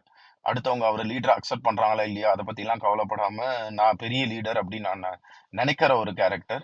அந்த கேரக்டர நான் ஒரு ராஜ பரம்பரையில இருந்து வந்திருக்கேன்ற மாரி தான் உட்காருவாங்கன்ற மாரி சொல்றாரு அவரு. ஸோ லைக் அப்படியே ஒரு அந்த சேர்ல உட்காரும்போது ஒரு பாகுபலி உட்கார்ற மாதிரி அப்படிங்கிற மாதிரி சொல்லுவாங்க. ஸோ எல்லோங்கிறவர் யாருன்னா, அகைன் போஸ்டர். இவர் ஒரு இடத்துல நிக்கவே மாட்டாரு. டேபிள் ஒரு சேர்ல உட்காந்துட்டே இருந்தா கூட ஒரு மீட்டிங்ல நடுவில் நடுவில் தண்ணி குடிக்க போறேன், இல்லைன்னா வெளியில வாஷ்ரூம் போயிட்டு வரேன் அப்படிங்கிற மாதிரி அடிக்கடிக்கு அந்த ஒரு இடத்துல உட்காராம ஒரு எனர்ஜெட்டிக்கா பாடி அலைஞ்சுக்கிட்டே இருக்கும் அப்படின்னு சொல்லுவாரு. ஸோ இவரோட ஐ கான்டாக்ட் எப்படி இருக்கும்னு பார்த்தோம்னா, டெஃபினெட்லி ஸ்ட்ரெயிட்டா இருக்கிற மாதிரி தான் இருக்கும். பட் நமக்கே ஒரு டவுட் இருக்கும். அந்த என்னன்னா அந்த ரெட்டு கிட்ட இருக்கிற ஒரு அந்த ஒரு பயம் வராது இவர்கிட்ட. ஏன்னா ரொம்ப கேஷுவலா பாடிலாம் ரொம்ப ரிலாக்ஸ்டா இருக்கும்ன்றாரு. அந்த டெரிட்டரி ஆக்குபேஷன் கூட சேர்ல உட்கார்றது கூட பார்த்தோம்னா சாரி சேர்ல உட்கார்றது கூட பார்த்தோம்னா ரொம்ப ஒரு இதுவா உட்காராம ரிலாக்ஸ்டா காலை நீட்டிக்கிட்டு, இல்லைன்னா ஒரு ஸ்ட்ரெயிட்டா இல்லாம அந்த மாதிரி ஒரு டைப்ல உட்காந்துருப்பாரு அப்படிங்கிற மாதிரி சொல்றவரு. ஸோ அதுக்கப்புறம் கிரீன் பத்தி அவர் சொல்ற விஷயம் என்னன்னா, இவங்களுக்குன்னு பெரிய பாடி லாங்குவேஜ்லாம் இருக்காது ஆக்சுவலி. ஸோ எங்க பார்த்தாலும் கையை கட்டிக்கிட்டு அமைதியா நின்றுட்டு இருக்கிற ஒரு டைப் தான் கிரீனு. ஸோ ஐ கான்டாக்ட்லாம் பார்த்தோம்னா ஸ்ட்ரைட்டா இருக்கவே இருக்காது. பயந்துகிட்டே இருப்பாங்க. அடிக்கடிக்கு இப்ப யாராவது அவங்கள உத்து அவங்க கண்ணை பார்த்தாங்கன்னா, அவங்க இருந்துட்டு மேபி அவங்க தப்பே பண்ணலன்னா கூட பயத்துல இருந்துட்டு கண்ணு இருந்துட்டு அந்த ஐ சைட்டை அவங்களால டைரக்டா பார்க்க முடியாது அப்படிங்கிற மாதிரி சொல்லுவாங்க. ஒரு சேர்ல உட்காரணும்னா ரொம்ப குறுகி உடம்பெல்லாம் வளைச்சி அந்த பார்த்தாலே ஒரு ஐயா என்ன விட்டுருங்க அப்படிங்கிற ஒரு ஸ்டேஜ்ல உட்காந்துருக்கிற ஒரு டைப்பு அப்படின்னு சொல்லுவாங்க. ப்ளூ இருந்துட்டு எதை பத்தியும் கவலைப்பட மாட்டாங்க. ஸோ அவரோட பாடி லாங்குவேஜ் எப்படி இருக்கு, அடுத்தவங்க அவங்கள பார்க்கறாங்களா, நோட் பண்றாங்களா, அதெல்லாம் எதை பத்தியும் கவலைப்படாம நீங்க சொல்ற விஷயத்த மட்டும் ஒரு நல்ல லிசனரா கேட்டுக்கிட்டு அதுல இருந்து என்ன டீட்டெயில் கிடைக்குதோ அதை கேட்டுக்கிட்டே இருப்பாரு. அவரோட பாடி லாங்குவேஜ்க்குலாம் பெருசா ஒரு இம்பார்ட்டன்ஸ் ஒரு இம்பார்ட்டன்ட் கொடுக்குற ஆள் கிடையாது இவரு அப்படிங்கிற மாதிரி பாடி லாங்குவேஜ் பத்திலாம் எக்ஸ்பிளைன் பண்ணியிருப்பாரு. ஒரு இன்ட்ரெஸ்டிங்கான விஷயம் என்னன்னா, இவங்க எல்லாரையும் பத்தியும் ஓகே இவ்வளவும் சொல்லி இன்னும் நம்மளால கெஸ் பண்ண முடியல அப்படின்னு எனக்கு ஒரு சின்ன டவுட் இருக்கு. நான் ஒரு ஆளை இருந்துட்டு ரெட்டுன்னு டிசைட் பண்ணிட்டேன். பட் உண்மையிலேயே அவர் ரெட்டு தானா, உண்மையிலேயே அவர் ப்ளூ தானா, கிரீன் தானா, எல்லோ தானா அப்படின்ட்டு எனக்கு டவுட் இருக்கு அப்படின்னம்னா, இதுக்கு அவர் சொல்ற ஒரு ஃபன்னியான விஷயம் என்னன்னா, இன்ஃபேக்ட் அவர் சொல்றது இது அவரோட ஆஃபீஸ் பார்ட்டியில நடந்துன்னு சொல்ல சொல்ல வராரு. இந்த இந்த கலர்ஸ் எல்லாருமே இஃப் தே கன்சியூம் ஆல்கஹால், அதாவது குடிச்சாங்கன்னா அப்படியே ஆப்போசிட் கலரா மாறுறாங்க அப்படிங்கிறாரு. ஸோ அது அவர் எப்படி சொல்றாருன்னா, ஃபார் எக்ஸாம்பிள் ஒரு ரெட்டுன்னா நம்ம என்ன சொன்னோம், எப்பவுமே ஒரு அரகண்டான டைப்பு, யாரையுமே ஒரு மதிக்காத ஒரு டைப் மாதிரி இருக்கிற ஒரு ஆளுன்னு சொல்றோம். இவர் குடிச்சிருந்தாருன்னா, சாரி சாரி சார், 99% டைம் ஒரு கிரீனா ஆயிடுறாராம். அதாவது எனக்கு ரிலேஷன்ஷிப்லாம் அப்படியே ஆப்போசிட். அதுக்கு ஒரு சார்ட் இருக்கும், அந்த புக்கில் போட்டிருக்கும், அதை நீங்கள் பார்த்தீங்கன்னா தான் புரியும். அதாவது ரெட்டுக்கு இல்லைன்னா நான் இப்போ சிம்பிளாக உங்களை புரிய வைக்கணும்னா, ரெட்டுக்கு ஆப்போசிட்டாக இருக்கிற கலர் கிரீன். ஓகேங்களா? ஸோ ரெட் இருந்துட்டு குடிச்சாருன்னா அப்படியே ஆப்போசிட் ஆகி கிரீன் ஆயிடுறாராம். ரெட்டுன்னா நம்ம என்னன்னு பார்த்தோம், ரெட்டுன்னா ரொம்ப அரகண்ட்டு, அடுத்த பீப்புளுக்கு இருந்துட்டு இம்பார்ட்டன்ஸ் கொடுக்காது, டாஸ்க்குன்னு பேசுவார். இது மூணும் அவரோட ஒரு டாப் குவாலிட்டின்னு வச்சுக்கோங்களேன். குடிச்ச பின்னாடி அவர் என்ன எப்படி பேசுவாருன்னா, "டேய் நீ தான்டா என் நண்பன். உனக்காக தான்டா நான் இந்த வேலையே பண்ணேன்." அப்படின்ட்டு ஒரு ரிலேஷன்ஷிப்க்கு இம்பார்ட்டன்ட் குடுக்குற மாரி பேசுவாராம். நான் இருந்துட்டு அன்னைக்கு உன்ன அப்படி பேசிட்டேன். ஆனா அதுக்கு காரணம் என்னன்னா, இது, அதுன்ட்டு ஒரு எக்ஸ்ப்ளனேஷன் குடுப்பாரு நெறையா. ஸோ அந்த மாரி டைப் தான். அதாவது சாரி குடிச்ச பின்னாடி அப்படியே ஆப்போசிட் ஆயிடுறாங்க. இதே எல்லோ பாத்தீங்கன்னா, லொட லொட லொடன்னு பேசிட்டு இருக்க டைப்பு. குடிச்சாருன்னா, எங்கேயாவது ஒரு கார்னர்ல போய் உட்காந்துக்கிறாராம். யார்கிட்டயும் பேசாம, யார் யார் என்ன பண்றாங்கன்றத ஒரு சினிமா மாரி பார்க்கறதுல அவருக்கு ஒரு பயங்கர இன்ட்ரெஸ்ட். அதாவது எப்படின்னா, கிட்டத்தட்ட ஒரு ப்ளூ மாரி. ப்ளூக்கு தானே யார் யார் என்ன பண்றாங்க, அந்த டீட்டெயில் ஓரியன்டட் அந்த டீட்டெயில் எடுத்துக்கிறது, அடுத்தவங்கள அப்சர்வ் பண்றதுலாம் ஒரு இன்ட்ரெஸ்டிங்கு. அந்த மாரி டைப் ஆயிடுறாரு. அதே மாரி ப்ளூவும் ரொம்ப என்ன சொல்றது, குடிச்சிட்டாருன்னா, ரொம்ப ரிலாக்ஸ்டா எல்லோ மாரி எல்லாரையும் என்டர்டெயின் பண்ண ஆரம்பிச்சிடுறாரு. அவருக்கு தெரிஞ்ச டீட்டெயில்ஸ்லாம் வச்சு கதை சொல்லி எல்லாரையும் சிரிக்க வைக்க ஆரம்பிச்சிடுறாரு. கிரீன் ரொம்ப அமைதியா, யார் மனசையும் நான் கஷ்டப்படுத்தவே கூடாதுன்னு நினைச்சிட்டு இருந்த ஒரு ஆளு, குடிச்சிட்டு பின்னாடி அப்படியே ஒரு ரெட் ஆயிடுறாராம் அவர் வந்துட்டு. "நீ அன்னைக்கு என்ன அப்படி சொல்லிட்டல்ல, எனக்கு அன்னைக்கே கோவம் வந்தது. சரி உன் மனசு கஷ்டப்படக்கூடாதுன்ட்டு நான் அன்னைக்கு அமைதியா இருந்தேன். நீ பேசுனது தப்புடா" அப்படின்னு சொல்லிட்டு சண்டை போட ஆரம்பிச்சிடுறாரு, அந்த அமைதியா இருந்துட்டு. ஸோ இதுதான் அந்த கம்பெனி பார்ட்டின்னு சொல்லிட்டு ஒரு சாப்டர்ல அவர் சொல்லியிருப்பாரு இது. ஸோ இன்கேஸ் உங்களுக்கு ஸ்டில் யார் மேலேயாவது ஒரு டவுட் இருக்குன்னா, அந்த ஆளுங்க குடிச்சதுமே 99% டைம் அப்படியே அவங்களுக்கு ஆப்போசிட் கலர்ல போவாங்க. அதை நீங்க நோட் பண்ணி பார்க்கலாம் அப்படின்ட்டு. அதுக்கப்புறம் குடிக்க வேண்டாம் அப்படின்ட்டு சொல்லுவார். இது இது ஜஸ்ட் நான் அப்சர்வ் பண்ணதுக்காக வச்சுக்கிட்டது. பட் நான் குடிக்கிறத நான் இருந்துட்டு ரெக்கமெண்ட் பண்ண மாட்டேன் அப்படின்னு. ஸோ அதுக்கப்புறம் பார்த்தோம்னா இவங்க இந்த 4 டைப் கிட்டயும் ஓகே, இது எல்லாமே நமக்கு இப்போ ஒரு ஐடியா வந்திருக்கும். இந்த சாப்டர் எல்லாம் முடிக்கிற டயத்துல நமக்கு நம்ம லைஃப்ல யார் யார் ரெட், எல்லோ, கிரீன், ப்ளூன்ட்டு ஒரு ஐடியா வந்திருக்கும். ஸோ இந்த 4 டைப்பு கிட்டயும் இப்போ இது எல்லாமே நம்ம எதுக்காக படிக்கிறோம்? இவங்க கிட்ட எப்படி பேசுறது அப்படின்றதுக்கு இதுக்காக தான். ஸோ இந்த 4 டைப் கிட்டயும் எப்படி ஒரு ஃபீட்பேக் கொடுக்கணும்? எந்தெந்த மாதிரி டயத்தில் நம்ம டிஃபிகல்ட்டா ஃபீல் பண்ணுவோம் ஒரு ஆள்கிட்ட சொல்லும்போது? அவரை பத்தி ஒரு ஃபீட்பேக் கொடுக்கும்போது தான் ஃபர்ஸ்ட் நமக்கு அந்த ஒரு ஃபீலிங்கே வரும். இதை நம்ம சொன்னோம்னா அவன் எப்படி எடுத்துப்பான் அப்படிங்கிற ஒரு கன்ஃபியூஷன்ல நம்ம யோசிப்போம்ல. அதுக்காக தான் இந்த புக்னு வச்சுக்கோங்களேன். ஸோ இந்த கலர் கிட்ட எப்படி நீங்க ஃபீட்பேக் கொடுக்கலாம் அப்படின்னு சொல்லுவாரு. ஸோ ஃபர்ஸ்ட் ரெட், நீங்க என்ன ஃபீட்பேக் கொடுத்தாலும் அந்த ஆளு கத்த தான் போறான். அதனால அந்த ஆளு கத்தாம எப்படி ஃபீட்பேக் கொடுக்கலாம் அப்படின்ட்டு யோசிக்கவே யோசிக்காதீங்க. அந்த ஆளு கத்துவாரு அப்படின்னு சொல்லிட்டு அக்செப்ட் பண்ணிட்டு போய் ஃபீட்பேக் கொடுத்துட்டு ஃபீல் பண்ணாதீங்க. ஏன்னா அது இருந்துட்டு உங்களை பர்சனலா அவர் இருந்துட்டு இது பண்ற விஷயம் கிடையாது. அது அவரோட கேரக்டர். யார் என்ன ஃபீட்பேக் கொடுத்தாலும், ஈவன் அவரோட பேரண்ட்ஸே ஏதோ ஒரு ஃபீட்பேக் கொடுத்தாலும் அவர் அப்படிதான் பிஹேவ் பண்ண போறாரு. அந்த அக்செப்டன்ஸ் உங்களுக்கு இருக்கணும். ரெட் ஹேண்டில் பண்ணும்போது இஸ் லைக் திஸ் அப்படின்னு சொல்லிட்டு அக்செப்டன்ஸ் இருக்கணும்னு சொல்லிட்டு. எல்லோவுக்கு ஃபீட்பேக் கொடுத்தீங்கன்னா நிறைய டைம் இருக்கான்னு பார்த்துக்கோங்க. ஏன்னா எல்லோவுக்கு நீங்க ஒரு ஃபீட்பேக் கொடுத்தீங்கன்னா அந்த ஆளு 1 மணி நேரம் பேசுவான். இந்த மாதிரி, ஓ நீ இப்படி சொல்லிட்டியா, இது காரணம் என்னன்னு தெரியுமா அப்படின்னு சொல்லிட்டு ஒரு 10 வருஷத்துக்கு முன்னாடி நான் ஸ்கூல் படிச்சுட்டு இருக்கும்போது அப்படின்னு சொல்லிட்டு ஒரு கதை ஆரம்பிப்பாப்புல. அதோட இன்னைக்கு நடந்ததை கனெக்ட் பண்ணுவாப்புல. ஸோ உங்களுக்கு நிறைய டைம் இருந்தா போய் ஃபீட்பேக் கொடுங்க அப்படின்னுவாரு. கிரீன் கிரீனுக்கு போயிட்டு நீங்க ஒரு ஃபீட்பேக் கொடுத்தீங்கன்னா, நீங்க ஃபீட்பேக் இருந்துட்டு அவரோட இம்ப்ரூவ்மெண்ட்டுக்காக கொடுத்துருப்பீங்க. ஆனா அவர் உங்களை நீங்க ஃபீட்பேக் கொடுக்கும்போது உங்களை எப்படி பார்ப்பாருன்னா, நீங்க அவர் என்னமோ உங்களை என்ன சொல்றது, காயப்படுத்திட்டாரு அப்படின்னு நினைச்சுக்கிட்டு, ஐயோ நீ இது இப்படி எடுத்துக்கிட்டியா, இல்லடா நான் இப்படி பண்ணல, நான் இந்த மீனிங்ல தான் பண்ணேன் அப்படின்னுட்டு அவர் உங்களை காயப்படுத்துறது அவரோட இன்டென்ஷன் இல்ல, அது உங்களுக்கும் தெரிஞ்சா கூட அதையே சொல்லிக்கிட்டே இருப்பாரு. சம்டைம்ஸ் அழுவாரு. ஸோ அதனால கிரீனுக்கு ஃபீட்பேக் கொடுக்கும்போது இதெல்லாம் மைண்ட்ல வச்சுட்டு கொடுங்க அப்படின்ட்டு.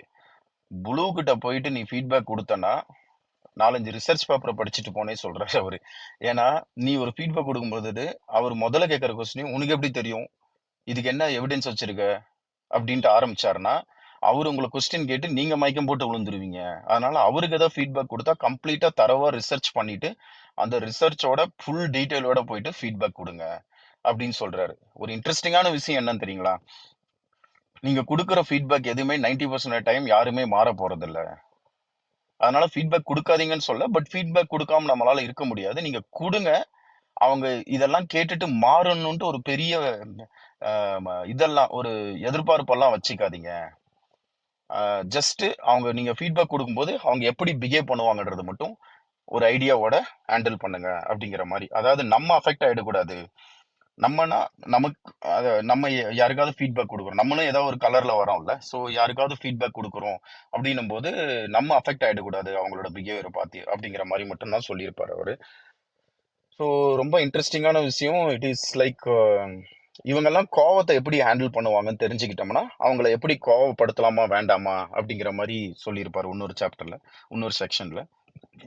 ஸோ இவர் சொல்ற விஷயம் என்னன்னா, ஒரு ஒரு ஆளுக்கும் ஒரு ஒரு டிஃப்ரெண்ட் டைப்ல கோவம் வரும். அது டிஃப்ரெண்ட் டைப்பா காட்டுவாங்க. ஒரு ரெட் இருந்துட்டு ஏற்கனவே சொன்ன மாதிரி நம்ம என்ன சொன்னாலும் கோவம் தான் பட போறாங்க அவங்க. ஆனா ஒரு நல்ல விஷயம் என்னன்னா, இந்த கோவத்தை இருந்துட்டு அவர் இருந்துட்டு ஒரு ஒரு ஒரு வெசல்ஸோட அவர் இருந்துட்டு கம்பேர் பண்றாரு. ரெட்டோட கோவம் எப்படின்னா ஒரு ஸ்பூனோட கோவம் அப்படிங்கிற மாதிரி சொல்றாரு. அதாவது ஒரு ஸ்பூன்ல தண்ணி ஊத்துவோம். ஒரு 2 மில்லிக்கு மேல போனோம்னா அது கீழே வழிஞ்சிரும். அது கீழே வலியுது பாத்தீங்களா, அதுதான் கோவம் அப்படிங்கிறாரு. ஸோ அவங்க இருந்துட்டு மொத்தமாவே ஒரு 5 மில்லிக்குள்ளதான் அந்த டாலரண்டே இருக்கும். உடனே கோவப்பட ஆரம்பிச்சிருவாங்க. பட் ஒரு நல்ல விஷயம் என்னன்னா, இந்த ஒரு ஸ்பூன் உடனே நம்ம மேல தண்ணி தெறிக்கும், அதுதான் கோவம்னு சொல்றாரு. அந்த 5 மில்லி தண்ணி நம்ம மேல தெறிக்கும் போது நமக்கு பெருசா ஒன்றும் எஃபெக்ட் இருக்காது. ஸோ அது மைண்ட்ல வச்சுக்கோங்க. பட் ஆனா அடிக்கடி கோவம் வந்துகிட்டே இருக்கும். 5 மில்லி தான் பிடிக்கும். பட் ஆனா பெருசா நம்மள அஃபெக்ட் பண்ணாது. ஸோ இந்த மாதிரி ஆளுங்களை நம்ம கூட சொல்லுவோம், அவன் சும்மா சும்மா கோவப்படுவான்டா, ஆனா மனசுல எதுவும் வச்சுக்க மாட்டான் அப்படின்னு சொல்லிட்டு இல்ல, கிட்டத்தட்ட அந்த மாதிரி தான். ஏன்னா அவர் கோவப்படுவாரு, அதுக்கப்புறம் என்னோட அடுத்த டாஸ்க் என்னன்னு சொல்லிட்டு அடுத்த வேலையை பார்க்க ஆரம்பிச்சிருவாரு. அதையே நினைச்சிட்டு இருக்க மாட்டாருன்ட்டு. ஸோ அதுக்கு அடுத்தது எல்லோவோட கோவம் எப்படி இருக்கும்னா, அதை இருந்துட்டு ஒரு டம்ளரோட ஒரு கிளாஸோட கம்பேர் பண்றாப்புல. இது கொஞ்ச நேரம் கோவத்தை தாங்கும் இந்த கலரு. ஸோ நீங்க தண்ணி ஊத்த ஊத்த பிடிக்கும். பட் ஒரு டம்ளர் அளவுக்கு தான். அதுக்கப்புறம் பார்த்தோம்னா பயங்கர கோவம் வந்து அந்த அந்த தண்ணி நம்ம மேல ஊத்தும். ஸோ எல்லோவோட கோவம் எப்படின்னா, ரெட்டோட கோவம் ஒரு ஸ்பூன் தண்ணி பெருசா நம்மள அஃபெக்ட் பண்ணுவாது. எல்லோவை கோவப்படுத்தும் போது நம்ம கொஞ்சம் கேர்ஃபுல்லா இருக்கணும். ஏன்னா ஒரு கிளாஸ் தண்ணிங்கிறது நம்மள இருந்துட்டு டெஃபினெட்லி இது பண்ணும். ஜாலியா தான்டா இருந்தான். திடீர்னு கோவப்பட்டு அவன் பாட்டுக்கு இப்படி பண்ணி விட்டான்டா அப்படின்னு சொல்லிட்டு நம்ம பேசுவோம்ல அந்த மாதிரி. ஸோ எல்லோ இருந்துட்டு எப்பயுமே கொஞ்சம் அந்த மாதிரி ஒரு கேரக்டர். கடைசியா என்னன்னா சாரி கிரீன் அப்படின்னா, கிரீன் இருந்துட்டு ஒரு பேரல் மாதிரி. நீங்க எவ்வளவுதான் தண்ணி ஊத்திக்கிட்டே இருந்தாலும் அது பாட்டுக்கு அந்த பேரல் இருந்துட்டு புடிச்சுக்கிட்டே இருக்கும். வெளியவும் வரவே வராது. எங்க போகுதுன்னே தெரியவும் தெரியாது நமக்கு. பட் அந்த பேரல்ல நீங்க இருந்துட்டு தண்ணி ஊத்திக்கிட்டே இருக்கலாம். அவ்வளவு சீக்கிரம் அது வெளியில வராதுன்ட்டு. ப்ளூ எப்படின்னா அதுவும் ஒரு பேரல் தான். பட் அதுக்கு கீழ இருந்துட்டு ஒரு டேப் இருக்கும். ஸோ அந்த பேரல்ல அவர் புடிச்சுப்பாரு. அவ்வளவு சீக்கிரம் கோவம் காட்ட மாட்டாரு. பட் எப்பயாவது வேணா அந்த டேப்பை ஓபன் பண்ணி விடுவாரு. So one of the best anger management பீப்புள்னு ப்ளூவை சொல்றாங்க. ஆக்சுவலி எனக்கு அதனால தான் இந்த கலர் ரொம்ப பிடிச்சது. So anger management is very very important அப்படிங்கிறதுனால ப்ளூ இருந்துட்டு ஒரு நல்ல ஆங்கர் மேனேஜ்மெண்ட்னு சொன்ன அந்த ஒரு ஸ்டேட்மெண்ட்னாலே என்னமோ எனக்கு ப்ளூ ப்ளூ யார் யாருன்னுலாம் யோசிக்க ஆரம்பிச்சேன் என்னோட லைஃப்ல இருக்க பீப்புள்ஸ்ல. ஸோ அதனால one of the best anger management பீப்புள்னா ப்ளூ அப்படின்னு சொல்லிட்டு சொன்னாரு. ஸோ அதுக்கப்புறம் இவர் சொல்ற விஷயம் என்னன்னா, சரி ஓகே இப்போ இந்த 4 பேருமே ஒரு டீம்ல இருந்தாங்கன்னா அந்த டீம் இருந்துட்டு டெஃபினெட்லி ஒரு சூப்பர் இதுவா இருக்கும். கண்டிப்பா ரெட் இருந்துட்டு எல்லாரையும் கண்ட்ரோல் பண்ணுவாரு. எல்லோ இருந்துட்டு புதுசு புதுசா அந்த வர ஐடியாஸ் குடுப்பாரு. அதுக்கப்புறம் ஒர்க் பண்ண மாட்டாரு. ஏன்னா அப்புறமா அவருக்கு போர் அடிச்சிரும். கிரீன் இருந்துட்டு இந்த ரெட் குடுக்குற ஐடியாவ ஒர்க்கா மாத்துவாரு. ஏன்னா ரெட் இருந்துட்டு ஹவுங்கிற வரைக்கும் சொல்லி கொடுத்துரும். Not only what, sorry yellow இருந்துட்டு நாட் ஓன்லி வாட் ஹவு எப்படி பண்ணணுங்கிற டீட்டெயிலும் அதுதான் கிரீனுக்கு வேணும். ஸோ கிரீன் அந்த டீட்டெயில்லாம் எல்லோ கிட்ட இருந்து வாங்கிட்டு அந்த ப்ராப்பரா அந்த ஒர்க்கை பண்ண ஆரம்பிச்சிரும். ப்ளூ இருந்துட்டு என்ன பண்ணும்னா இந்த ஒர்க்கு குவாலிட்டியா இருக்கிற மாதிரி பார்த்துக்கும். தேவையான எல்லா டீட்டெயிலும் இருக்கா அப்படின்னு சொல்லிட்டு. ஸோ அதனால நம்ம ஒரு டீம், நம்ம ஒரு மேனேஜரா இருக்கோம், நம்ம டீம்ல இந்த மாதிரி 4 பேர் இருந்தாங்கன்னா டெஃபினெட்லி அந்த டீம் சக்சஸ்ஃபுல்லா இருக்கும் அப்படிங்கிறது ஒரு நல்ல ஒரு கற்பனையான விஷயம். ஆனா நமக்கு அன்பார்ச்சுனேட்லி இந்த மாதிரி ஒரு காம்பினேஷன் கிடைக்கிறதுன்றது அவ்வளவு ஈஸியும் கிடையாது, கிடைக்கவும் கிடைக்காது. அதனால இவர் என்ன சொல்றாருன்னா மேக்சிமம் 2 கலரை நீங்க ஜாயின் பண்ணி விட்டீங்கன்னா ஒரு ப்ராஜெக்ட்ல அந்த ப்ராஜெக்ட் உங்களுக்கு ரொம்ப சக்சஸ்ஃபுல்லா இருக்கும். அவருக்கு அதை வச்சிருக்க பேரு காம்ப்ளிமெண்டரி கலர்ஸ் அப்படிங்கிறாரு. ஸோ இந்த காம்ப்ளிமெண்டரி கலர்ஸ் எப்படி ஒர்க் ஆகும்னா, for example red and yellow உங்களுக்கே கெஸ் பண்ணியிருப்பீங்க, they will work each other.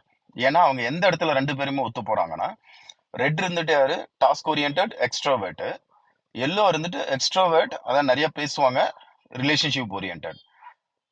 எங்க டிஃபர் ஆகுறாங்க, டாஸ்க்லயும் ரிலேஷன்ஷிப்லயும். ஒரு ஆளு எனக்கு வேலை வேலைன்னு பார்ப்பாரு, இன்னொரு ஆளு நான் மக்களை நான் சந்தோஷமா வச்சுக்கணும்னு எதிர்பார்ப்பாரு. பட் 2 பேரும் எங்க மேட்ச் ஆவாங்கன்னா எல்லோ அப்படி அந்த சாரி எக்ஸ்ட்ரோவேர்ட் பேசுற விதத்துல. ரெட்டே ஏதாவது பேசிக்கிட்டே இருப்பாரு, கத்திக்கிட்டே இருப்பாரு. உண்மையை சொல்ல போனோம்னா எல்லோ இருந்துட்டு காதுலயே வாங்கிக்க மாட்டாரு. ஏன்னா எல்லோ அவ்வளவு சீக்கிரம் டென்ஷன் ஆக மாட்டாப்ல. சேம் டைம் எல்லோ ஏதோ பேசிக்கிட்டே இருப்பாரு, ரெட் இருந்துட்டு எனக்கு அதை பத்தி எல்லாம் கவலையே இல்லை அப்படிங்கிற மாதிரி அவர் வேலையை அவர் பார்த்துட்டு இருப்பாரு அப்படின்னு சொல்றாங்க. ஸோ அதனால 2 பேருக்கும் மேட்ச் ஆகும். எல்லோ அண்ட் கிரீனுக்கு எங்க மேட்ச் ஆகும்னா ரிலேஷன்ஷிப் ஓரியன்ட்ல. ஸோ எல்லோவோட அப்ஜெக்டிவ் நான் மக்களை சந்தோஷமா வச்சுக்கணும், கிரீனோட அப்ஜெக்டிவ் என்னன்னா நான் இருந்துட்டு யாரையுமே காயப்படுத்திட கூடாது. அப்ப எல்லோ நிறைய பேசுவாரு, நான் இருந்துட்டு கிரீனை சந்தோஷமா வச்சுட்டு இருக்கேன்னு நினைச்சுக்கிட்டு எல்லோ சந்தோஷமா பேசிக்கிட்டு இருப்பாரு. கிரீன் இருந்துட்டு ஐயோ இப்ப நான் எழுந்து போனா ஒரு மனசு கஷ்டமாயிடுமே அப்படின்னு சொல்லிட்டு நான் நான் அவரை பார்த்துக்கிட்டு நான் ஒரு சாரி சொல்றது நான் ஒரு குட் லிசனரா கேட்டுக்கிட்டு உட்காந்துருக்கேன். எனிவே அவர் நிறைய பேச மாட்டார், இன்ட்ரோவர்ட் வர. ஸோ அதனால நான் கேட்டுக்கிட்டு இருக்கேன்னு சொல்லிட்டு கேட்டுட்டு இருப்பாரு. அதனால அந்த இடத்துல 2 பேரும் மேட்ச் ஆவாங்க. அதே மாதிரி கிரீனும் ப்ளூவும் மேட்ச் ஆவாங்க. ஏன்னா 2 பேருமே இருக்கு காமன் பாயிண்ட் இன்ட்ரோவர்ட். கிரீன் பாட்டுக்கிட்டு யாரோ போட்டு கொடுத்த பிளான், யாரோ சொன்ன ஸ்டெப்ஸ் அவர் பாட்டுக்கு கண்ணும் கருத்துமா பண்ணிக்கிட்டே இருப்பாரு.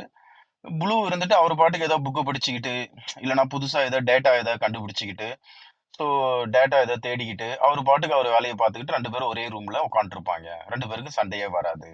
அதே மாதிரி ப்ளூ அண்ட் கிரீன், ஸோ 2 பேருக்குமே வேலை முக்கியன்றதுனால ரெட் கொடுக்குற எல்லா பிளானும் கரெக்டா அப்படின்னு ப்ளூ செக் பண்ணி குவாலிட்டியா கொடுத்துரும் அப்படின்னு சொல்லிட்டு. ஸோ இந்த 2 கலரும் ஏதாவது ஒரு இடத்துல மேட்ச் ஆவாங்க. ஒரு இடத்துல காமன் பிஹேவியர் இருக்கும், அந்த பிஹேவியர்ல அடாப்ட் ஆயிடுவாங்க. எந்தெந்த கலரை போடவே கூடாதுன்னா ரெட்டையும் கிரீனையும் ஒரே டீம்ல வச்சுக்கிறது அவ்வளவு நல்ல விஷயம் கிடையாது. ஏன்னா ரெட்டுக்கு இருந்துட்டு எனக்கு டாஸ்க் இம்பார்ட்டன்ட், நான் நிறைய பேசுவேன்னுவாரு.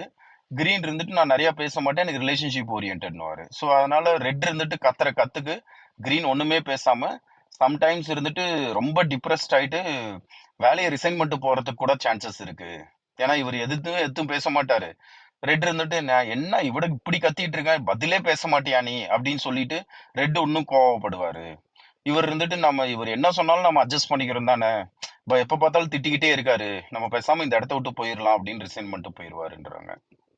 அதே மாதிரி blue and green, sorry blue and yellow. எல்லோக்கெல்லாம் டீட்டெயிலே வேண்டாம், ஒரு லைன் கிடைச்சதுன்னா அது அழகா கதையா சொல்லுவாரு. அவரு பாட்டுக்கு சொல்லுவாரு, ஆப்போசிட்ல இருக்கிற ஆளு இன்ட்ரெஸ்டா கேட்டுட்டு இருக்காருன்னு நினைச்சுக்கிட்டு. ஆனா ப்ளூ இருந்துட்டு அப்படியே ஆப்போசிட். எனக்கு இருந்துட்டு நீ சொல்ற கதைக்கு என்ன லாஜிக், இதுக்கு பின்னாடி என்ன சயின்ஸ், இதுல என்ன உண்மைத்துவம், இதெல்லாம் தேட ஆரம்பிச்சுட்டு உட்காந்துருப்பாரு.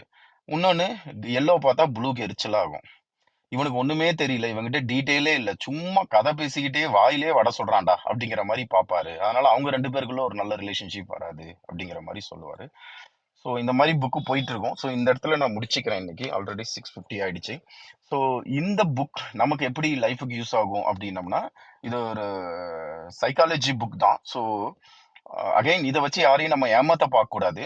எனக்கு இதுல பிடிச்ச ஒரு விஷயம் என்னன்னா, ரெட்டு கிட்ட நம்ம இருந்துட்டு ஃபீட்பேக் கொடுத்தோம்னா அவர் கத்த தான் செய்வாருங்கிற அந்த அண்டர்ஸ்டாண்டிங் இருக்கணும்னு சொல்லுவாங்கல்ல. இந்த ஒரே ஒரு விஷயம் மட்டும் இல்ல. ஸோ எனக்கு இந்த விஷயம் இந்த புக்ல நான் பல இடத்துல நான் அப்ளை பண்ணி பார்த்தேன் actually, to be frank. So இந்த மாதிரி நமக்கு இவர் இப்படிதான் தெரிஞ்சிருச்சுன்னா, விஷயம் நம்ம அவர் ஒரு முட்டாளா பார்க்க மாட்டோம். அது அவரோட பிஹேவியரல் ஸ்டைல்ன்றது சின்ன வயசுல இருந்து வளர்ந்த விதம், பேக்ரவுண்டு அப்படிங்கிற நம்மளோட அந்த பர்ஸ்பெக்டிவ் இருந்துட்டு ரொம்ப ஓப்பன் ஆகும், ரொம்ப பெருசாகும். ஸோ அப்ப இருந்துட்டு நம்ம இருந்துட்டு அவங்கள மேனேஜ் பண்ணலாம் ஈஸியா, இல்லைன்னா அக்செப்ட் பண்ணிக்கலாம். அதை நினைச்சிட்டு ரொம்ப ஸ்ட்ரெஸ் ஆகுறது இல்லாம அக்செப்ட் பண்ணிட்டு நம்மளோட கோவத்தை நம்ம கண்ட்ரோல் பண்ணிக்கலாம் அப்படிங்கிற மாதிரி ஒரு கிளாரிட்டி கிடைச்சது எனக்கு. அப்புறம் அகைன் இந்த புக்கை பத்தி நிறைய யூடியூப்லயும் நான் போயிட்டு, ஏன்னா நான் ஏற்கனவே சொன்ன மாதிரி இந்த புக்கும் படிக்கிறதுக்கு முன்னாடி அதை அதை பத்தி மற்ற செலிபிரிட்டிஸ்லாம் என்ன நினைக்கிறாங்க அப்படின்னு பார்த்தப்போ, நிறைய பேர் சொல்றது என்னன்னா, இது இந்த புக்ல இருக்கிறது 100% உண்மையா இருக்கணும்ட்டு அவசியம் கிடையாது. மேபி ஒரு 80% இருக்கலாம் அப்படிங்கிற மாதிரி தான் சொல்லியிருக்காங்க. இன்ஃபேக்ட் நானும் அதை ஃபீல் பண்ணேன். பிகாஸ் அந்த மாதிரி ஒரு ஆளை இருந்துட்டு 100% நம்மளால கணிச்சிட முடியாது, அவ்வளோ ஒரு இது. ஸோ இப்படிதான் இருப்பாங்கன்னு கிடையாது. பட் ஒரு விஷயம், ஒரு கான்ஃபிடென்ட் என்னன்னா, டெஃபினெட்லி 80% மேட்ச் ஆகும். ஸோ 0ல இருந்து 80%ங்கிறது பெட்டர் அப்படிங்கிற ஒரு கன்விக்ஷன் கிடைச்சது எனக்கு. ஸோ படிச்சு இப்பதான் முடிச்சேன், போன வாரம் தான். இனிதான் இதை இம்ப்ளிமெண்ட் பண்ணி பார்க்கணும். பெருசா இது வரைக்கும் இம்ப்ளிமெண்ட் பண்ண பார்க்கல. பட் ஆனா ஜஸ்ட் திங்க் பண்ண ஆரம்பிச்சேன். என் லைஃப்ல கிரீன் யாரு, எல்லோ யாரு, நான் யாரு அப்படிங்கிற மாதிரிலாம் திங்க் பண்ண ஆரம்பிச்சேன், நீங்க இப்ப யோசிச்சுட்டு இருந்த மாதிரி. அவ்வளவுதாங்க, வேற ஒண்ணும் இல்லை. ஸோ தேங்க்யூ சார், முடிச்சிட்டேன் சார். நன்றிங்க அசோக். மிகவும் சிறப்பான ஒரு பகிர்வு. அதிகாலை பொழுதை மிகவும் பயனுள்ள விதமாக கடந்த ஒரு உணர்வினை தந்துள்ளீர்கள். மைக் கொஞ்சம் நன்றிங்க. மிகவும் சிறப்பான பகிர்தல். மனிதர்கள் நம்முடன் ஒவ்வொருவரும் ஒவ்வொரு குணத்தில் நம்மோடு வலம் வந்து கொண்டிருக்கின்றார்கள். ஒவ்வொருவரும் தனித்துவம் மிக்கவர்களாக இருக்கின்றார்கள். அவர்களை நாம் சரிவர புரிந்து கொண்டோம் என்றால் நமது வாழ்வியல் வழித்தடங்களை இன்னும் இலகுவாக எடுத்து வைப்பதற்கு பேருதவியாக இருக்கும். அதே நேரத்தில் அவர்களது உணர்வுகளுக்கும் நாம் மதிப்பளிக்கும் வகையில் நமது வாழ்வியல் பயணத்தை சரிவர அமைத்து கொள்ள இயலும். அதற்கு இந்த புத்தகம் நிச்சயமாக ஒரு கண் திறப்பாக, ஒரு வழிகாட்டியாக இருக்கும் என்பதில் எந்த எல்லளவும் ஐயமில்லை. இத்தகையதொரு சிறந்த பகிர்வினை இன்றைய அதிகாலை அன்பு பரிசாக வழங்கிய அன்பு சகோதரர் அசோக் மணி அவர்களுக்கு சொல்லரங்க சொந்தங்களாகி அன்பு நண்பர்கள் ஒவ்வொருவருடனும் இணைந்து சரித்திரம் படைப்போம் தளம் மனம் நிறைந்த நன்றிகளையும் வாழ்த்துக்களையும் பாராட்டுகளையும் பகிர்ந்து கொள்வதில் பெருமகிழ்வு கொள்கின்றது. அன்பிற்கினிய நண்பர்களே, நாம் அனைவரும் இணைந்திருப்பது சரித்திரம் படைப்போம் தளம். ஒவ்வொரு வாரமும் ஒவ்வொரு தொகுப்பு, ஒவ்வொரு நாளும் ஒவ்வொரு தலைப்பு, வார இறுதியில் சிறப்பு விருந்தினரின் அழைப்பு, ஞாயிறுதோறும் நமக்கான விடுப்பு என்ற அடிப்படையில் நமது தளம் இயங்கி வருகின்றது. அவ்வரிசையில் இந்த வாரம் முழுக்க நாம் நற்பண்பு என்ற ஒரு அற்புதமான தொகுப்பின் கீழ் நமது சிந்தனைகளை செழுமைப்படுத்தி வருகின்றோம். இன்று நமது தளத்தில் நம்மை சுற்றிலும் முட்டாள்கள் சரவுண்டட் பை இடியட்ஸ் என்ற புத்தகத்தின் சாராம்சத்தினை அன்பு சகோதரர் அசோக் மணி அவர்கள் அதிகாலை அன்பு பரிசாக வழங்கினார்கள். நாளை நமது தளத்தில் நற்பண்பு தொகுப்பில் பயணங்கள் முடிவதில்லை என்ற அற்புதமான தலைப்பில் அன்பு தோழர் நந்தினி வெங்கடேஷ் அவர்கள் தமது பயண அனுபவங்களை நம்மிடையே பகிர்ந்து கொள்ள இருக்கின்றார்கள். ஒவ்வொரு நாள் நிகழ்வுகளிலும் முழுமையாக பங்கேற்க அன்புடன் அழைக்கின்றோம். இப்பொழுது நிகழ்வின் நெறியாளுமையை தொடரவும் முதன்மை கருத்தினை வழங்கிடவும் அன்பு தோழர் கற்பகவள்ளி அவர்களை அன்புடன் அழைக்கின்றோம். நன்றி. நன்றிங்க தோழர். அனைவருக்கும் வணக்கம்.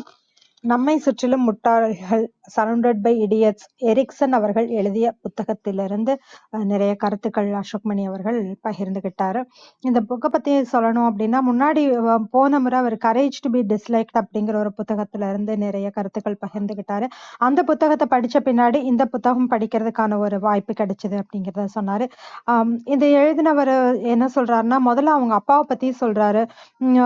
அவங்க அப்பா பேசும்போது எல்லார்கிட்டயுமே அவங்க எப்படி புரிஞ்சுக்குவாங்க அப்படின்றத புரிஞ்சுக்கிட்டு பேசுவார் அப்படிங்கிறதும், அதற்கப்புறம் பிஹேவியர் தெரப்பி இதெல்லாம் தெரிஞ்சுக்கணும் அப்படின்றதுக்காக அந்த டிடிஏ கம்பெனி அதோட சேர்ந்து இந்த புத்தகத்தை எரிக்சன் அவர்கள் எழுதியிருக்காரு. நம்ம ஒரு விஷயம் எப்படி சொல்றோம் அப்படிங்கிறத தாண்டி எதிரில் இருப்பவர்கள் எப்படி எடுத்துக்கொள்வார்கள், அவர்களோட வாழ்க்கை அனுபவத்தை பொறுத்தும் அவர்களுடைய நிலையிலிருந்து தான் அவங்க எடுத்துக்குவாங்க. அதை புரிஞ்சுக்கிட்டு தான் நம்ம சொல்லணும். ஏன்னா இந்த உலகத்துல எல்லோருமே தனித்துவமானவர்கள் அப்படிங்கிறத சொன்னாங்க.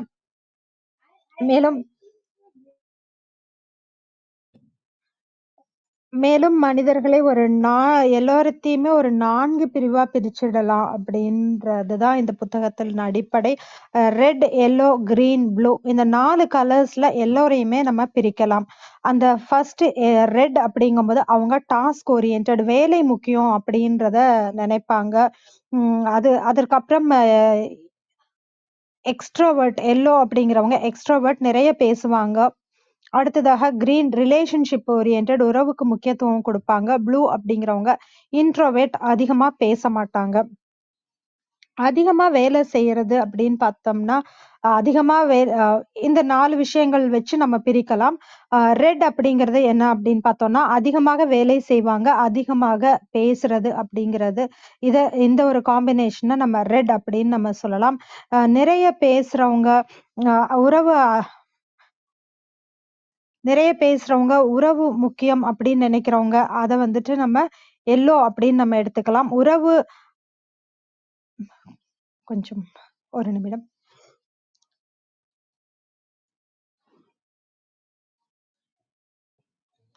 பொறுத்துக்கொள்ளும். அதிகமாக வேலை செய்யறது, அதிகமாக பேசுறது, இதை நம்ம ரெட் அப்படின்னு எடுத்துக்கலாம். நிறைய பேசுறவங்க அப்படிங்கிறவங்கள நம்ம எக்ஸ்ட்ரோவர்ட் அப்படிங்கிறோம். ரெட் அப்படிங்கிறவங்கள பத்தி நிறைய தகவல்கள் நம்ம பேசினோம்னா, அவங்க கம்பெனில லீடரா இருப்பாங்க. வேலை அதிக முக்கியத்துவம் கொடுப்பாங்க. நம்ம அவங்க கிட்ட பாசம் அப்படிங்கிறத அதிகமா எதிர்பார்க்க முடியாது. உதாரணத்துக்கு ஸ்டீவ் ஜாப்ஸ் இல்லைன்னா மதர் தெரசா அவங்கள உதாரணத்துக்கு எடுத்துக்கலாம். அவங்க கொஞ்சம் ரூடாக இருப்பவர்களாக நம்ம எடுத்துக்கலாம். அவங்க கிட்ட போய் நம்ம பர்சனலான விஷயங்கள் எதுவுமே நம்ம சொல்ல முடியாது. அடுத்ததாக எல்லோ அப்படின்னு இருக்கவங்க எல்லோரையுமே கன்வின்ஸ் பண்ணிடுவாங்க. நான் சொல்றது சரி அப்படின்னு சொல்ற அளவுக்கு இருக்கும். புது புது ஐடியாஸ் எல்லாம் கொடுப்பாங்க. அவங்க வந்தாங்கன்னா ஒரு பார்ட்டியில ஒரு ஜாலியா இருக்கும். ஒரு வந்தோடனே ஒரு இடமே களை கட்டும் அப்படின்னு சொல்லுவாங்க. அந்த மாதிரி ஜாலியா இருக்கக்கூடியவர்கள் தான் எல்லோ. அடுத்ததாக நிறைய பேர் எதுல வரும் அப்படின்னாக்க கிரீன்ல தான் நிறைய மக்கள் இருப்பாங்க. அவங்க யாரையுமே அதிகம் காயப்படுத்தக்கூடாது, உறவுகளுக்கு முக்கியத்துவம் கொடுக்கணும் அப்படின்னு நினைக்கிறவங்க.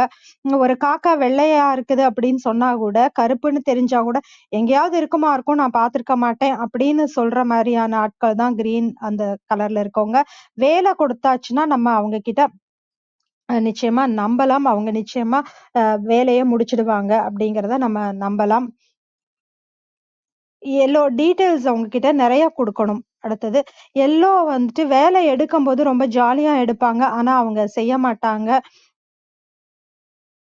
ப்ளூ அடுத்ததாக ப்ளூ வந்துட்டு அவங்கள நம்பலாம். அவங்க எல்லா வேலைகளும் சரியா செய்வாங்க. எல்லா தகவல்களும் சொல்லுவாங்க. எடுத்தோனே இந்த தகவல்கள் இப்படி இப்படி அப்படிங்கிறத மொத்தமா சொல்லுவாங்க. இது நம்ம தேவையா இல்லையா எதிர்ல இருக்கவங்களுக்கு அப்படிங்கிறதெல்லாம் யோசிக்க மாட்டாங்க. எல்லா தகவல்களையுமே சொல்லணும் அப்படின்னு நினைக்கக்கூடியவங்க. ஒர்க்ல செய்யற வேலையில முக்கியமாக கவனம் செலுத்துறவங்க தான் ப்ளூ அப்படின்றது. இந்த 4 விஷயம் எப்படி வேலை செய்யுது அப்படிங்கிறத பத்தியும் சொல்றாங்க. ரெட் வந்துட்டு ஈகோயிஸ்ட் அப்படின்றத நான் சரியா இருக்கேன். நான் ஒரு பெரிய லீடர் கம்பெனில பெரிய லீடரா இருக்கவங்கலாம் ரெட்டா இருப்பாங்க. அப்படிங்கும்போது எல்லா வேலையும் சரியா செய்யறேன் அப்படிங்கிற ஒரு ஈகோ அவங்களுக்கு இருக்கும். நான் ரொம்ப சரியா இருக்கேன் அப்படின்னு நினைக்கிறாங்க. ஆனா சுற்றி இருப்பவர்கள் என்ன நினைக்கிறாங்கன்னா, இவங்க எடுக்கிறது தான் முடிவா? நம்ம எதுவும் பேசக்கூடாதா? அப்படிங்கிற மாரி அவர்களை ஒரு முட்டாள்களாக சுற்றி இருக்கிறவர்கள் பார்க்கிறாங்க. அடுத்தது எல்லோல இருக்கவங்க என்ன நினைக்கிறாங்கன்னா, நான் எல்லார்கிட்டயும் ஜாலியா பேசுறேன். எல்லோருக்கும் என்ன பிடிக்கும். அப்படிங்கிற மாரி அவங்க ஒரு மனநிலையில இருப்பாங்க. ஆனா சுத்தி இருக்கிறவங்க எப்படி பார்க்குறாங்கன்னா, நம்மள பேசவே விட மாட்டேங்கிற நீ. நான் சரியா தப்பா அப்படின்னு யோசிக்கிறது கூட நீ எனக்கு ஒரு சான்ஸ் கொடுக்கறதில்ல. அப்படிங்கிற மாதிரி அவங்க நினைப்பாங்க. சுத்தி இருப்பவர்கள் அவர்களே ஒரு முட்டாளாக பார்க்கிறார்கள். நீ என்னவோ என்டர்டெய்னர் அப்படின்னு சொல்ற. ஆனா உன் கூட இருக்கறதே ரொம்ப கஷ்டமா இருக்கு. அப்படிங்கிற மாரி சுற்றி இருப்பவர்கள் அந்த எல்லோவ ஒரு முட்டாளாக பார்ப்பாங்க. அடுத்ததாக கிரீன்ல இருக்கவங்க ரொம்ப கேரிங்கா ஏன்னா உறவுகளுக்கு முக்கியத்துவம் குடுக்கறனால அவங்க ரொம்ப கேரிங்கா இருப்பாங்க. மற்றவர்களுக்கு உதவி செய்யறதாக இருப்பாங்க. ஆனா ம சுத்தி இருக்கவங்க என்ன நினைப்பாங்க அப்படின்னாக்கா, அ எப்பவுமே நீ அ அ ரொம்ப அதிகமா பெர்சனல் விஷயத்துல மூக்க நுழைக்கிற. எதுக்கு நல்லவனாவே இருக்கணும்னு நினைக்கிற. இந்த மாதிரியான நினைச்சுட்டு அவங்கள ஒரு முட்டாளாக பார்ப்பாங்க. அப்ப டீட்டெயில்ஸ் நெறைய குடுப்பாங்க ப்ளூ. எல்லாத்துக்கும் நெறைய நெறைய தகவல்கள் அப்படி சொல்லிட்டு இருக்கும்போது, சுற்றி இருப்பவர்கள் அவங்க என்ன நினைப்பாங்கன்னா, "நீ என்ன இப்படி இருக்க? என்னோட டைம் வேஸ்ட் ஆகுது. எனக்கு தேவையில்லாத விஷயங்கள் நீ சொல்லிக்கிட்டே இருக்கியே!" அப்படிங்கிற மாதிரி அம் பாப்பாங்க. ஒரு முட்டாளாக பாப்பாங்க. அடுத்ததாக body language, pastor, gesture, eye contact, territory இத வச்சு அந்த 4 கலர்ல இருக்கவங்களும் எப்படி இருக்காங்க அப்படிங்கிறத பார்க்கலாம்.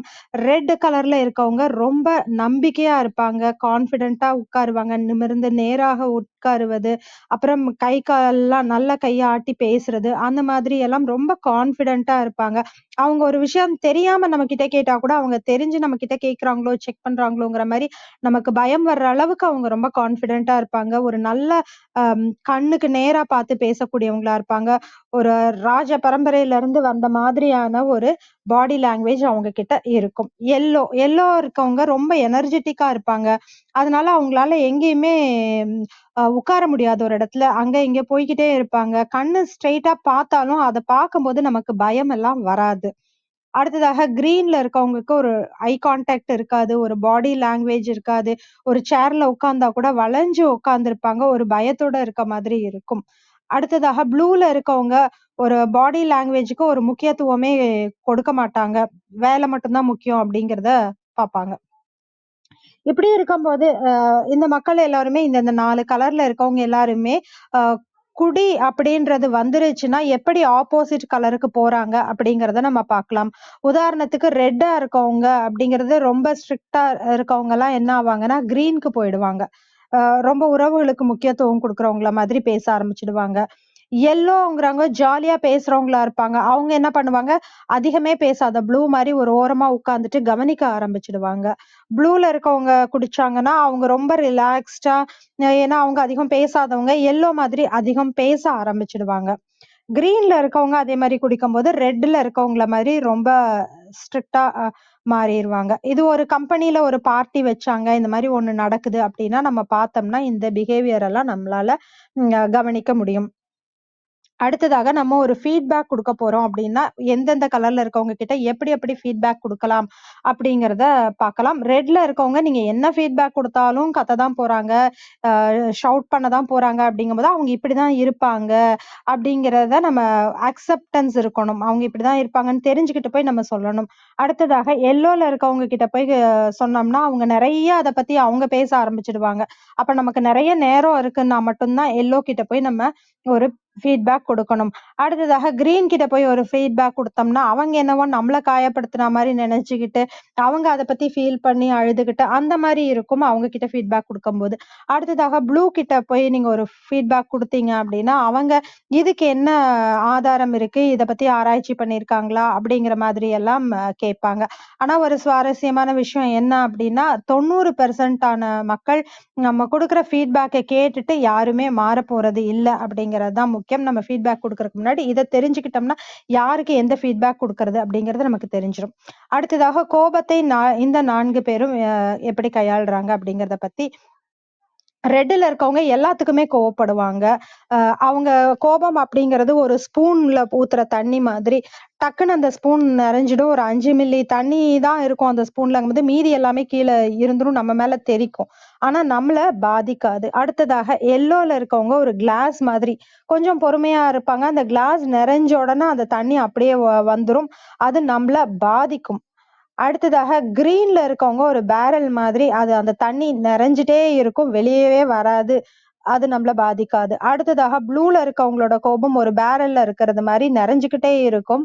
ஆனா கீழ ஒரு டேப் வச்சிருப்பாங்க. எப்ப தேவையோ நெறஞ்சிருச்சு அப்படின்னு அவங்க நெனச்சாங்கன்னா, அந்த டேப்ப தெறந்து விட்டு அந்த டேப் வழியா அந்த தண்ணிய வெளியேத்திடுவாங்க. இப்ப ப்ளூல இருக்கவங்க தான் மிகச்சிறந்த கோபத்தை சமாளிக்கக்கூடிய கையாளக்கூடியவர்கள் அப்படிங்கிறத நம்ம எடுத்துக்கலாம். அதனாலேயே ப்ளூ அப்படிங்கிற ஒரு கலர் எனக்கு பிடிச்சது அப்படிங்கிறதையும் பகிர்ந்துகிட்டாரு. ஒரு டீம் அப்படின்னு எடுத்துக்கிட்டோம்னா, அந்த ஒரு டீம்ல இந்த 4 கலரும் இருந்தா அந்த டீம் ரொம்ப ரொம்ப நல்லா இருக்கும். ஏன்னா ரெட் அப்படிங்கிறவங்க நல்ல ஒரு ஆளுமையோட இருப்பாங்க. எல்லோங்கிறவங்க எப்படி செய்யணும், எத செய்யணும் அப்படின்ற சொல்றவங்களா இருப்பாங்க. அத சரியாக கையாளக்கூடியவர்களாக, செய்யக்கூடியவர்களாக கிரீன் இருப்பாங்க. கொஞ்சம் ப்ளூல இருக்கவங்க அத எப்படி குவாலிட்டியா கொண்டு போய் கொடுக்கறது அப்படிங்கிறத உறுதி பண்ணுவாங்க. அப்போ ஒரு நல்ல டீமா இருக்கும். ஆனா இந்த மாரி அமையுமா அப்படின்னா, அது கொஞ்சம் கஷ்டமான விஷயம் தான். அதுலயுமே காம்ப்ளிமெண்டரி கலர்ஸ் அப்படின்னு நம்ம சொல்லுவாங்க. அதுல என்னன்னா, அ எல்லோ, கிரீன் இது 2மே அ வரும். ஏன்னா எல்லோ அதிகமா பேசுவாங்க. கிரீன் அமைதியாக கேட்டுக்குவாங்க. அதே மாரி கிரீன், ப்ளூ இது 2மே ஒரு காம்ப்ளிமெண்டரியாக இருக்கும். ஏன்னா கிரீன் அவங்களும் உறவுகளுக்கு முக்கியத்துவம் குடுத்து வேலையும் செய்யும்போது, ப்ளூ இருக்கவங்க அமைதியா கேட்டுப்பாங்க. ஒர்க் முக்கியம் அப்படிங்கிறதுல 2 பேரும் ஒத்து போயிருவாங்க. அ கிரீனுக்கும் ரெட் இவங்க 2 பேருக்கும் ஒத்து போகாது. ப்ளூ, எல்லோ இந்த 2 காம்பினேஷனுமே அ ஒத்து போகாது ஒரு வேலை அப்படின்னு கொடுக்கும்போது. இது எல்லாத்தையுமே நம்ம எதுக்காக தெரிஞ்சுக்கிறோம் அப்படின்னா, ஒரு அண்டர்ஸ்டாண்டிங், ஒரு கிளாரிட்டி நமக்கு தெரியும். ஒரு புரிந்துணர்வு வரும். ஒரு டீம்ல நம்ம வேலை செய்றோம்னா, இவங்கவங்க இந்த மாதிரி அப்படின்னு நம்ம புரிஞ்சுக்கும்போது, அதை அவர்களை எப்படி கையாளணும் அப்படிங்கிற ஒரு சின்ன ஒரு புரிதல் நமக்கு வரும் அப்படிங்கிறதும், இது முழுக்க முழுக்க 100% உண்மையா அப்படின்னு நம்ம பார்த்தோம்னா, அப்படி இல்லன்னா கூட ஒரு 80% நம்ம வாழ்க்கையில இத பயன்படுத்தி பார்க்கும்போது, நமக்கு அது உதவியாக இருக்கும் அப்படிங்கிறத சொன்னாங்க. நிச்சயமா இது ஒரு வித்தியாசமான ஒரு புத்தகம் அப்டின்னே நம்ம சொல்லலாம். அசோக்மணி அவர்கள் எடுத்துட்டு வர புத்தகங்களோட தலைப்புகளே நமக்கு ரொம்ப வித்தியாசமா இருக்கும். கரேஜ் டூ பி டிஸ்லைக்ட் அப்படிங்கிற மாரி, சரவுண்டட் பை இடியட்ஸ் இந்த மாதிரியான புத்தகங்கள், இந்த தலைப்பை கேட்ட உடனேவே அந்த புத்தகத்துல என்ன இருக்கும் அப்படிங்கிற ஒரு ஆர்வம் வருது. அதே மாதிரி யார் யார் எப்படி எப்படி நம்ம ஒரு டீம்ல இருந்தோம்னா, நம்ம யார் யார் எப்படி எப்படி இருக்கோம் அப்படிங்கிறதெல்லாம் அனலைஸ் பண்ணி பார்த்துட்டு, இப்போ ஒரு டீமா இருக்கும்போது, அது எப்படி ஒரு இடத்துல வேலை செய்றோம், இல்ல ஏதோ ஒண்ணு பண்ணிட்டு இருக்கோம்னா, அந்த இடத்துல எப்படி சுமூகமா போறதுங்கும்போது, இத ஒரு அண்டர்ஸ்டாண்டிங்கா நம்ம எடுத்துக்கிட்டோம்னா, அந்த இடம் ஈஸியா இருக்கும் வேலை செய்யறதுக்கும் சரி, ஒரு டீமாக இருக்கிறதுக்கும், ஒரு குடும்பமாக இருக்கலாம். எல்லாத்தையும் இந்த மாரி நம்ம அனலைஸ் பண்ணி, அண்டர்ஸ்டாண்ட் பண்ணிக்கிட்டோம்னா, நம்ம வேலை ரொம்ப சுலபமாக செய்ய முடியும் அப்படிங்கிறத ரொம்ப அழகா சொன்னாரு. மிக்க மிக்க நன்றிங்க அசோக்மணி. இந்த புத்தகத்தை அறிமுகப்படுத்தியதற்கும், அந்த ஒரு சாராம்சத்தை கொடுத்ததற்கும் மிக்க நன்றி. விஜயகுமாரி அம்மா வணக்கம். நீங்க பேசலாம். நன்றிகள் அம்மா. வாழ்க வையகம், வாழ்க வையகம், வாழ்க வளமுடன். குரு வாழ்க, குருவே துணை. சரித்திரம் படைப்போம் தளத்திற்கு நன்றி. இதை எடுத்து தினந்தோறும் சரித்திரம் படைத்து கொண்டிருக்கும் ஆரோக்கிய பிரீட்டா ஐயா அவர்களுக்கு பல கோடி நன்றிகள். கருணை உள்ளம் ஐயா மற்றும் நம் குழுவில் நடைபெற்று கொண்டிருக்கும் சிந்தனை சிற்பி கற்பகவள்ளி அம்மா, கற்பனை களம் ரேவதி, சித்திரம் படைக்கும் வேல்ராஜ் ஐயா அனைவருக்கும் நன்றி. இன்று நம் தளத்தில் வந்து கருத்துக்களை எடுத்து விதைத்த அசோக் மணி ஐயா அவர்களுக்கும் பல கோடி நன்றிகள் ஐயா. மற்றும் நம் குழுவில் குழுமி இருக்கும் அனைத்து அன்பு உள்ளங்களுக்கும் என் மனமார்ந்த நன்றிகளும் வாழ்த்துக்களும். வாங்க வாழ்த்தும் பயனுக்கும் போயிடலாம். கண்களை மூடி அமைதியா உட்கார்ந்துக்குவோம். நாம் அமர்ந்துள்ள இந்த இடம் முழுவதும் நல்ல தூய தெய்வீக ஆற்றலே நிரம்பின. அப்படியே உணர்ந்து பாருங்க. அருட்பேராற்றல் உடலிலே உயிரிலே அலை அலையாக பாய்ந்து நிரம்புவதை உணர்கிறோம். அன்னைக்கு வணக்கம், தந்தைக்கு வணக்கம்,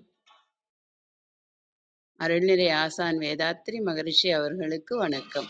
குருவாழ்க, குருவே துணை.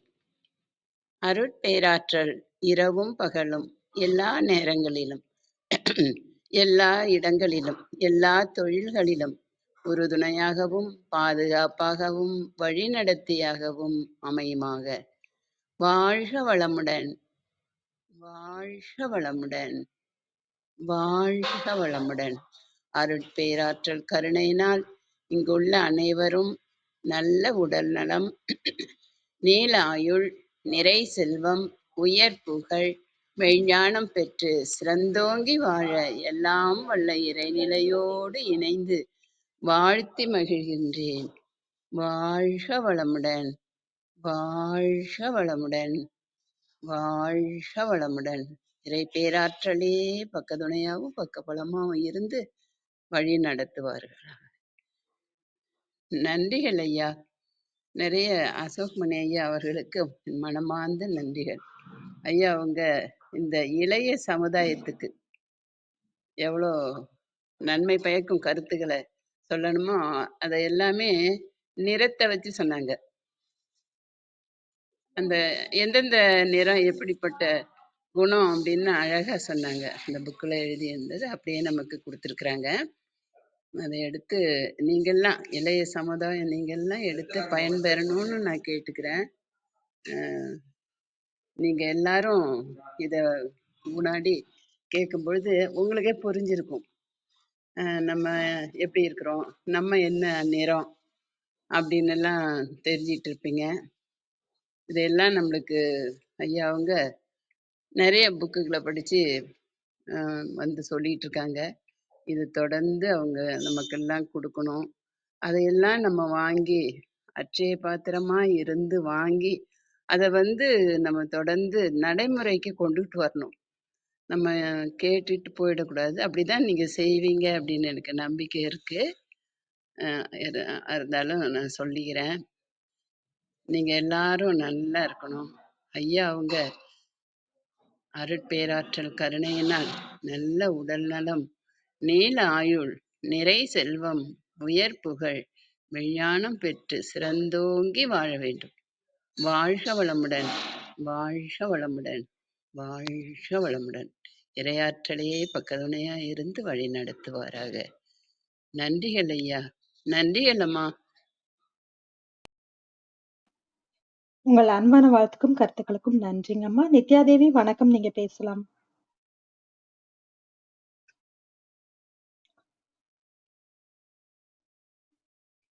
நித்யாதேவி இருக்கீங்களா? விந்தியகௌரி அம்மா வணக்கம், நீங்க பேசலாம்.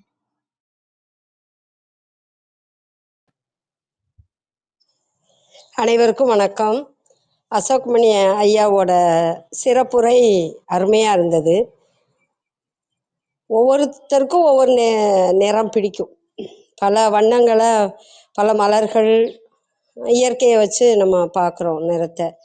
ஒவ்வொருத்தருக்கும் ஒவ்வொரு நிறம் பிடிக்கும். அதுக்கேற்ற மாதிரி குணம் எப்படி அப்படின்றத அருமையாக எடுத்துரைத்தார்கள். ஒவ்வொரு நிறத்தை பற்றி அவர் சொல்கிறப்போ ஆமாம் இது நாம தான், இது நம்ம இல்லை அப்படின்னு நம்மளே சிந்திக்க ஆரம்பிச்சிட்டோம். அப்புறம் முடிவாக அவர் சொல்லிட்டார், ஒவ்வொருத்தருக்கும் நிறையும் இருக்கும், குறையும் இருக்கும். நம்ம எப்படி அதை புரிஞ்சுக்கணும், எப்படி அதை எடுத்துக்கணும், எப்படி வாழ்வியலை பொருத்தி பார்க்கணும் பகுத்து தொகுத்து அருமையாக ஐயா சொன்னாங்க. பயனுடையதாக இருந்தது. வாழ்க்கையில் நம்மளும் பார்த்துருக்கோம். நம்மளோட மனசு நான் ஒவ்வொரு நேரத்துக்கும் நீலத்துக்கு, பச்சைக்கு, சிவப்புக்கு, மஞ்சளுக்கு மஞ்சள் கையா சொல்கிறப்போ எனக்கு ஒரு நபர் ஞாபகம் தாங்க. பொருத்தமாக இருந்தது உண்மைக்கே. எழுத்தாளர் அருமையாக சிந்திச்சு எழுதியிருக்காருன்னு தான் நான் சொல்லுவேன். ஆமாம், அவங்க அப்படித்தானே அப்படின்னு நினச்சிக்கிட்டேன். சிலது ஐயா சொல்கிறப்போ நான் உண்டு என் வேலை உண்டுன்னு இருப்பேன். வேலைக்கு தான் முக்கியத்துவம் கொடுப்பேன். மற்றதில் அப்புறம்தான். கலகலப்பாக இருக்க மாட்டேன். ரொம்ப ரொம்ப அமைதியாக இருப்பேன். வேலையே செய்கிறத திருத்தமாக செஞ்சிருவேன்.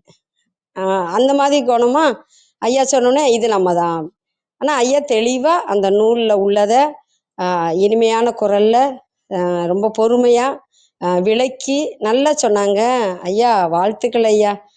அதிகாலை பொழுது இங்கே தூறலாக இருந்தது. எனக்கு புதிய புதிய கருத்துக்களை எனக்கு நீங்கள் தூவிட்டீங்க. நான் என்னையும் பொருத்தி பார்த்துக்கிட்டேன். அப்புறம் நீங்கள் சிலது சொன்னீங்க இல்லையா, நம்ம இப்படி இருக்கணும் இப்படி இருக்கக்கூடாது அப்படின்றத முடிவு பண்ணிக்கிட்டேன். ரொம்ப முக்கியம் என்ன அப்படின்னா, சில வார்த்தை கொல்லும், சில வார்த்தை மெல்லும். சரித்திரம் படைப்போம் தளத்தில் பேசுனாங்கன்னா நான் இது நல்லது எடுத்துக்கணும், இவங்க சொல்கிறது சரிதான், இதை எடுத்துக்கக்கூடாது அப்படின்றத இங்கே நிறைய நான் என் வாழ்க்கைக்கு தேவையானதை கற்றுக்கிட்டேன் ஐயா. உளவியல் சார்ந்து, மனம் சார்ந்து, வாழ்வியல் சார்ந்து ஒரு நூலை நீங்கள் எங்களுக்கு அழகாக சொன்னது. சிறு துளி பெருவெள்ளம். நீங்கள் சிறு சிறு துளியாக சொல்லிட்டு போயிட்டீங்க. அது பலருக்கும் பல விதத்தில் வழிகாட்டுதலாக இருக்கும் ஐயா. நான் அதை உணர்ந்ததுனால பகிர்ந்துக்கிட்டேன் ஐயா. பாராட்டுக்கள் ஐயா. நன்றிகள் ஐயா. நன்றி நன்றி, வணக்கம். உங்கள் அன்பான வாழ்த்துக்கும் கருத்துக்களுக்கும் மிக்க நன்றிங்கம்மா. நித்யாதேவி இருக்கீங்களா? ராமச்சந்திரன் ஐயா வணக்கம், நீங்க பேசலாம். நித்யாதேவி அம்மா வணக்கம். ஐயா ஆமா பேசலாம். நீங்க தொடங்குங்க. அம்மா வணக்கம். சரித்திரம் படைப்போம் தளத்தின் அன்பு உறவுகள் அனைவருக்கும் இனிய காலை வணக்கம். இன்று அன்பு சகோதரர் அசோக் மணி அவர்களுடைய நற்பண்பு தலைப்பில் நம்மை சுற்றிலும் முட்டாள்கள் என்ற அற்புதமான அந்த புத்தகத்தை பற்றிய சொற்பொழிவு அனைவருக்கும் மிக பயனுள்ள வகையில இருந்திருக்கும். அதாவது உளவியல் ரீதியாக மனிதர்களின் மனோநிலை பற்றிய அற்புதமான இந்த புத்தகம் தம்பி சகோதரர் அசோக் மணி அவர்களுடைய அந்த அற்புதமான அவருடைய அந்த வாய்ஸ்ல கேட்டது காலையில மிகவும் மகிழ்ச்சியாக இருந்தது. இது போன்ற புத்தக விமர்சனங்களை தம்பி தொடர வாழ்த்துக்கள். நன்றி, வணக்கம். வாழ்க வையகம், வாழ்க வளம். உங்கள் அன்பான வாழ்த்துக்கும் கருத்துக்களுக்கும் மிக்க நன்றிங்க ஐயா. நித்யாதேவி நீங்க பேச முடியுமா?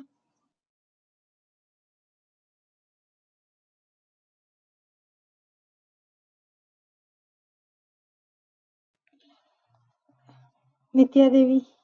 சரவணன் கண்ணா வணக்கம், நீங்க பேசலாம்.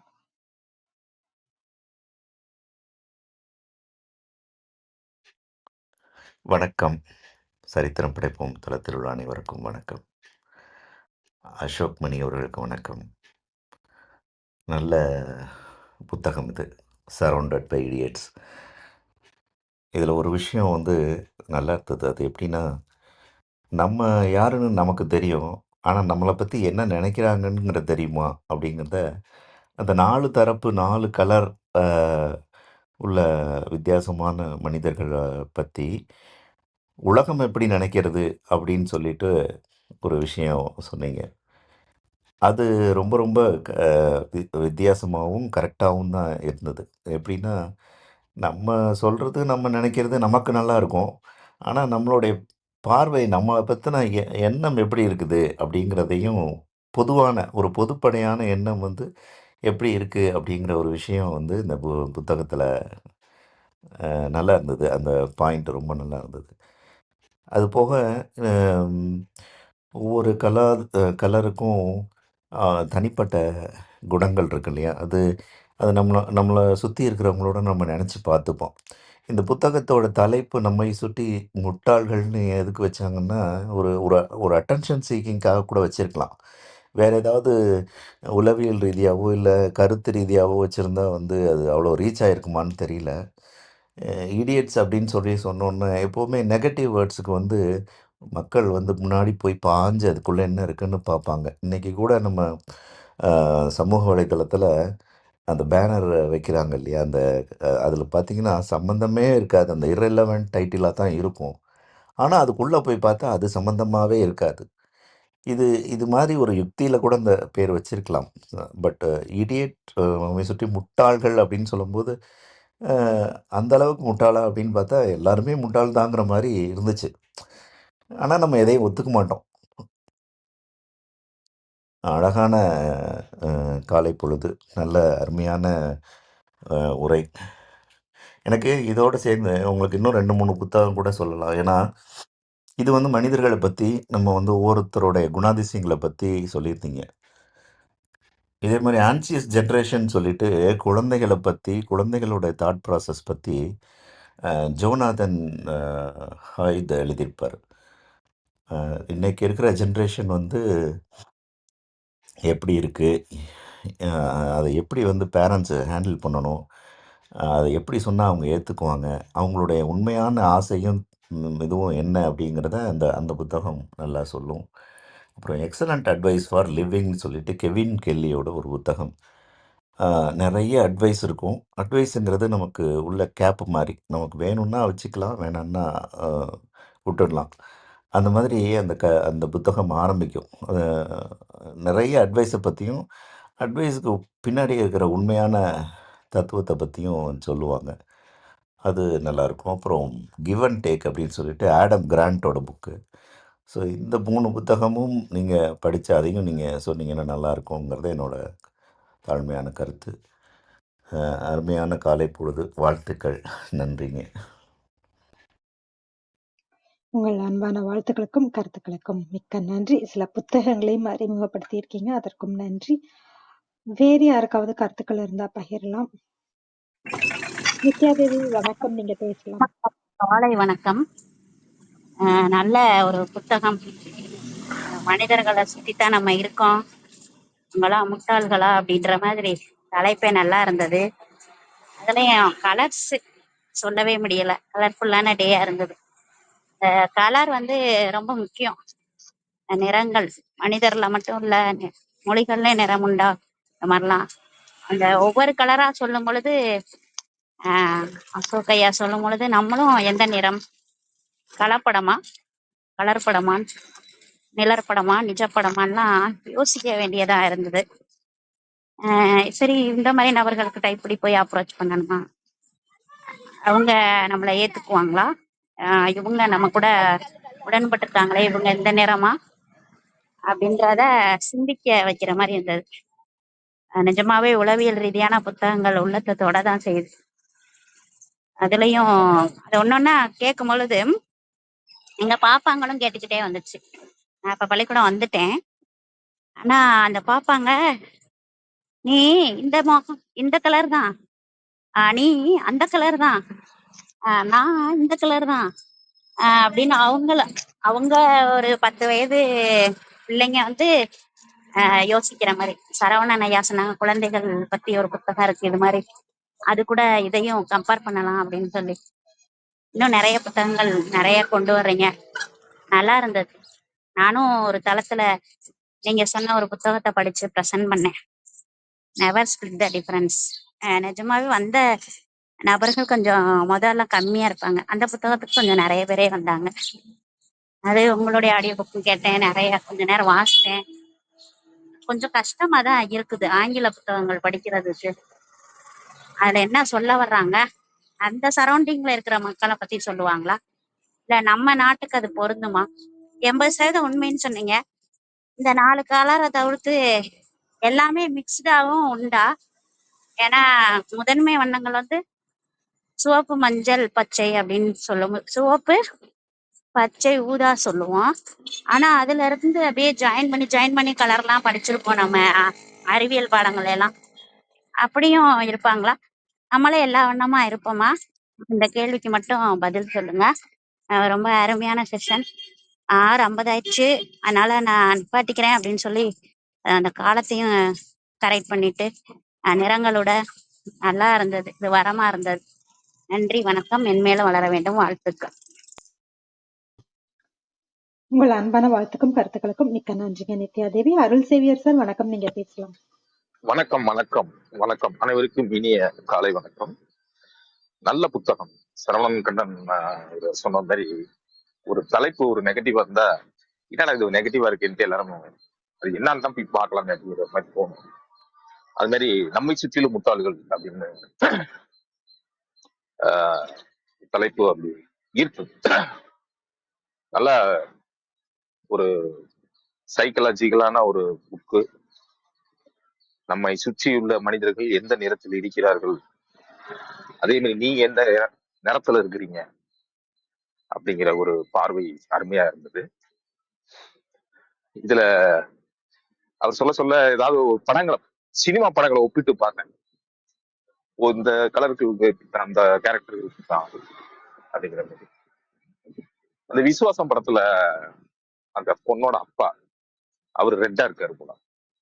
அவருடைய நோக்கம் வந்து தன்னுடைய பொண்ணு வந்து ஜெயிக்கணும், நம்பர் 1ல வரணும் அப்படின்ட்டு. பாசம் இல்லாமல இல்ல, ஆனா தன்னுடைய குழந்தை வந்து முதன்மை இடத்துலதான் வரணும் ஒரே பிடிவாதமா இருப்பாரு. அதுக்காக நிறைய அந்த குழந்தைக்கு நிறைய சங்கடங்களையும் கொடுப்பாரு. ஒரு தடவை அந்த அன்புக்காக இயங்கும் போது கூட அவர் பேசாம கூட இருப்பாரு. ஏன்னா அவருடைய போக்கஸ் வந்து முதன்மை அல்ல, அந்த வேலையில கண்ணும் கருத்துமா இருக்கிறது தான் அப்படிங்கிற மாதிரி அவருடைய நோக்கமா இருக்கும். ஸோ அவருடைய ரெட்டுங்கிற இடத்துல அவரை பார்க்கணும். அதே விசுவாசம் படத்துல அஜித் குமாரை வந்து எல்லோவா பாக்குறேன். அவர் சொல்ல சொல்ல அந்த படங்களை ஒப்பிடும் போது கொஞ்சம் ஈஸியா கொஞ்சம் கனெக்ட் பண்ணிக்க முடியுது. வானத்தை போல விஜயகாந்த் வந்து பச்சை நிறமா பாரு, இது மாதிரி ஒவ்வொரு கலரையும் ஒவ்வொரு இதா பார்த்துட்டு நம்ம வேலை செய்யற இடத்துல எந்தெந்த நிறங்கள் உடைய மனிதர்கள் நம்ம சுத்தி இருக்கிறாங்க. சில பேர்த்தெல்லாம் பார்த்திருக்கேன், சில பாசல கட்டுன்னே இருப்பாங்க. எப்ப பாரு வேலை வேலை வேலை இந்த மாதிரிதான் இருப்பாங்க.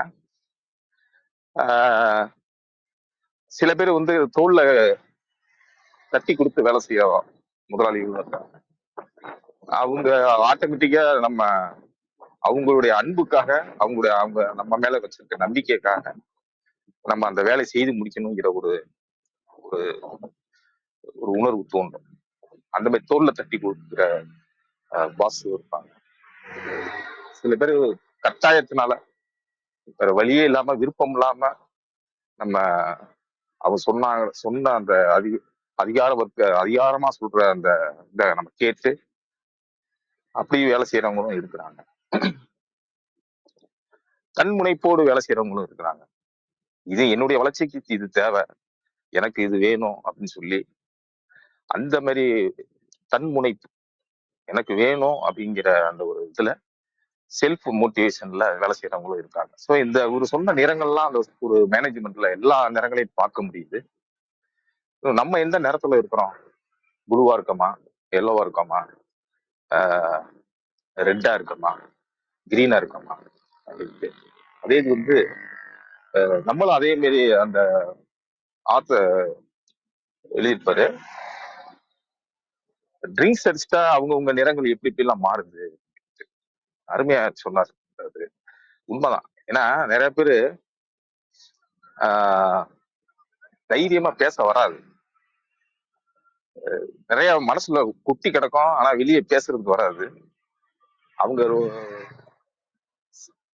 சில கடுமையா இருப்பாங்க, ஆனா அவங்களுக்குள்ள உள்ள இருக்க குழந்தை வந்து தெரியாது, குழந்தைத்தனம் தெரியாது. ஆனா அது போச்சுன்னா அது அந்த குழந்தைத்தனம் அப்படியே வெளிப்படும். ஒரு கடுமையா இருக்கவங்க இவ்வளவு அன்பா பேசுவாங்களா அப்படிங்கிறது கூட தெரியாது, அந்த மாதிரி எல்லாம் மாறும். அதே சில சமயம் அவர் சொன்ன மாதிரி நல்லா சிரிச்சு நல்லா இருக்கிறவங்க திடீர்னு கோவப்பட்டு டென்ஷன் ஆகி அது சாப்பிட்டோம்னா அது அந்த மாதிரி இது அவர் சொல்ல சொல்ல ஒப்பிட்டு பார்த்தேன். நிறைய நம்ம கண்களா பார்த்த விடயங்களா தான் இருந்தது. நல்ல ஒரு இன்ட்ரெஸ்டிங்கான புக்கு. இன்னும் ஒரு தடவைக்கு 2 தடவைக்கு ரீப்ளேல கேட்டால்தான் இன்னும் நல்லா புரியும்னு நான் நினைக்கிறேன். வாழ்த்துக்கள் அசோக், நன்றி, வாழ்த்துக்கள். தேங்க்யூ, வாய்ப்பு கொடுத்து. மிக்க நன்றி. உடனடியாக திரைப்படத்தோட கனெக்ட் பண்ணி யார் யார் எப்படி இருப்பாங்க அப்படின்னு சொல்லும்போது, இன்னும் கேட்டுட்டு இருக்கவங்களுக்கும் இன்னும் புரியிற மாரியும் சுவாரஸ்யமாகவும் இருந்தது. மிக்க நன்றி. வேற யாருக்காவது கருத்துக்கள் இருந்தா பகிரலாம். அன்பு சார் வணக்கம். நீங்க பேசலாம். வணக்கம். அனைவருக்கும் வணக்கம். ஸோ இந்த ஃபோட்டோகிராஃபி லைனில் வந்து நான் லைனில் அந்த சினிஃபீல்டில் இருக்கிறதுனால ரெட் க்ரீன் ப்ளூ வந்து ப்ரைமரி கலர்ஸ்னு சொல்லுவாங்க, எல்லோ மெஜெண்டா சயான் வந்து செகண்டரி கலர்ஸ்னு சொல்லுவாங்க. ஜியோகிராஃபிக்கலி வந்து ஒரு ஒரு வேர்ல்டில் ஒரு ஒரு கலர்ஸ். நம்மளுதில் இங்கே வந்து பிளாக் கலர் ஒரு ஃபங்க்ஷனுக்குலாம் போனோம்னா பேரண்ட்ஸை சொல்லுவாங்க, நீ பிளாக் கலர்லாம் போட்டு வரக்கூடாது பசங்களை வந்து. அதே வந்து ஃபாரின்ல ஜெர்மன் அந்த மாதிரி யூரோப்பியன் கண்ட்ரிஸ்லாம் வந்து black is a good colour. அங்கே ஒரு இன்டெலெக்சுவல் ஒரு ஒரு கலர்ஸ்க்குமே பாசிட்டிவ் ப்ராப்பர்ட்டிஸ் இருக்குது, நெகட்டிவ் ப்ராப்பர்ட்டிஸ் இருக்குது. ஸோ அதை பேஸ் பண்ணி நிறைய இருக்குது. அந்த primary colour, secondary colour, tertiary colour, இந்த ஃபோர்த் கிரேட் ஆஃப் கலர்ஸ் கூட நிறைய இருக்குது இந்த ஃபோட்டோகிராஃபி டேர்மில். ஸோ இந்த மாதிரி நிறைய அந்த வண்ணங்களுக்கு சைக்காலஜிக்கலி இன்ஃப்ளூயன்ஸ் இந்த ஸ்டோரி டெல்லிங்கில் ஹவு கலர்ஸ் இன்ஃப்ளூயன்சிங் ஸ்டோரி டெல்லிங்னு இந்த மாதிரி ஒரு சினிஃபில்ல வந்து நிறைய விஷயங்கள்லாம் இருக்குது.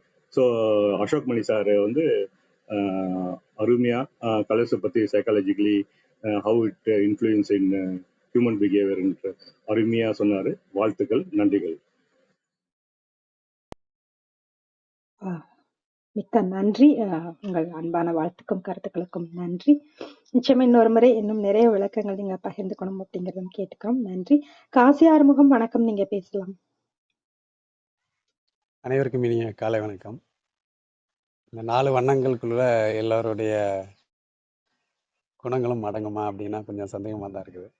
ஏன்னா நான் வேலை பார்த்த முன்னாடி உள்ள கம்பெனியில் வந்து பார்த்திங்கன்னா, அந்த பல நிறங்களில் மனிதர்களை பார்த்துருக்குறோம்.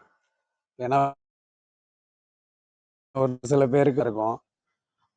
அதே மாதிரி இந்த கலர்களில் வச்சு வந்து எனக்கு தெரிஞ்சு வந்து இந்த ரெட்டில் வந்து அதிக பேரை இப்போ நான் பார்த்துருக்குறேன். ஏன்னா என்னோட கம்பெனியில் வந்து மேனேஜர்ஸ் அவங்களாம் என்னன்னா, அவங்களுக்கு தெரியாது எந்த விஷயமுமே. ஆனா கேள்விய வந்து கேட்டு, கேட்டு, கேட்டு தான் தெரிஞ்சுக்குவாங்க. ஆனா கேட்கிற தொனியே வந்து பார்த்தீங்கன்னா, ஏதோ தெரிஞ்சுக்கிட்டு நம்மள இது பண்ற மாரியே தான் கேட்பாங்க. அந்த மாதிரி வந்து அந்த லீடர்ஸ்க்கு இதுக்கு இருக்கும். ஆனா ஒரு சில பேர் என்ன பண்ணுவாங்க, இந்த கேட்டுக்குள்ள வந்து ஒரு கலர்ல இருப்பாங்க. கேட்டுக்கு வெளியில ஒரு கலர்ல இருப்பாங்க. அந்த வேலைன்னு வரும்போது அவங்கள மாத்திக்கிறாங்க. அந்த மாதிரி இருக்கும். அப்புறம் சூழ்நிலைக்கு ஏத்த மாதிரி மாத்திக்கிறாங்க. இதெல்லாம் வந்து ஒவ்வொரு 2 கலரா இருக்கிற மாரி எனக்கு தோணுச்சு. அதே மாதிரி இவர் சினிமாவிலையும் பார்த்தீங்கன்னா ஏகப்பட்ட கலரு எனக்கும் எண்ண ஓட்டம் வந்துச்சு. அதை அவரே சொல்லிட்டாரு. ஒரு பாட்டில் கூட பச்சை மஞ்சள் சிவப்பு தமிழ் அப்படின்ட்டு ஒரு பாட்டு கூட வரும். இதெல்லாம் வந்து எதுக்காக இந்த பாட்டெல்லாம் வச்சுருக்காங்க அப்படின்னா தெரியல. ஆனால் இவர் சொல்லும் போது எனக்கு அதான் ஞாபகம் வந்துச்சு. ஒவ்வொருத்தருக்கும் இந்த கலர் இருக்கிறதுனால தான் இப்படி சொன்னாங்களா அப்படின்ட்டு. இந்த வர்ணங்கள் 4 வர்ணங்களுக்குள்ள தான் எல்லாத்தையும் அடைக்கிறோம் அப்படிங்கிறது. ஏன்னா ஒரு சில கலர் வந்து இதுதான் பிரைமரி கலராக இருக்கும். அதுல இருந்து தான் வர்ணங்களும் தோன்றுது. அதில் கருப்பு வெள்ளை அப்படிங்கிறது ஏன் இல்லை அப்படிங்கிறது தெரியல. ஒருவேளை வந்து அந்த ரெட்டு, எல்லோ, க்ரீனு, ப்ளூ எல்லாமே வந்து நம்மளுக்கு வந்து அந்த டார்கெட்டுக்காக நம்ம கலரை வச்சு, இப்போ ரெட்டானா வந்து லோ லெவலு, எல்லோனா வந்து ஆவரேஜு, க்ரீன்னா வந்து நம்ம டார்கெட் அச்சீவ் பண்ணிட்டோம், ப்ளூனா வந்து எக்ஸீட் த டார்கெட் அப்படிங்கிற மாதிரி நாங்கள் பார்த்தது உண்டு இங்கே கம்பெனியில். ஸோ அந்த இதை மட்டும்தான் வச்சு இந்த குணங்களை அடைக்கிறாங்களா அப்படிங்கிறதும் ஒரு சந்தேகமாக இருக்குது. நல்ல ஒரு தொகுப்பு. அருமையாக அந்த டயத்துக்குள்ளே சொல்லியிருந்தாரு. மறுபடியும் ஒரு தடவை ரிப்ளை இருக்கேன். ஏன்னா இடையில கொஞ்சம் கேட்க முடியல என்னால். மிக்க நன்றி சகோதரருக்கு. நன்றி. உங்கள் அன்பான வாழ்த்துக்கும் கருத்துக்களுக்கும் மிக்க நன்றி. சரவணன் வணக்கம். நீங்க பேசலாம். அனைவருக்கும் இனிய காலை வணக்கம். அசோக் மணி சார் வந்து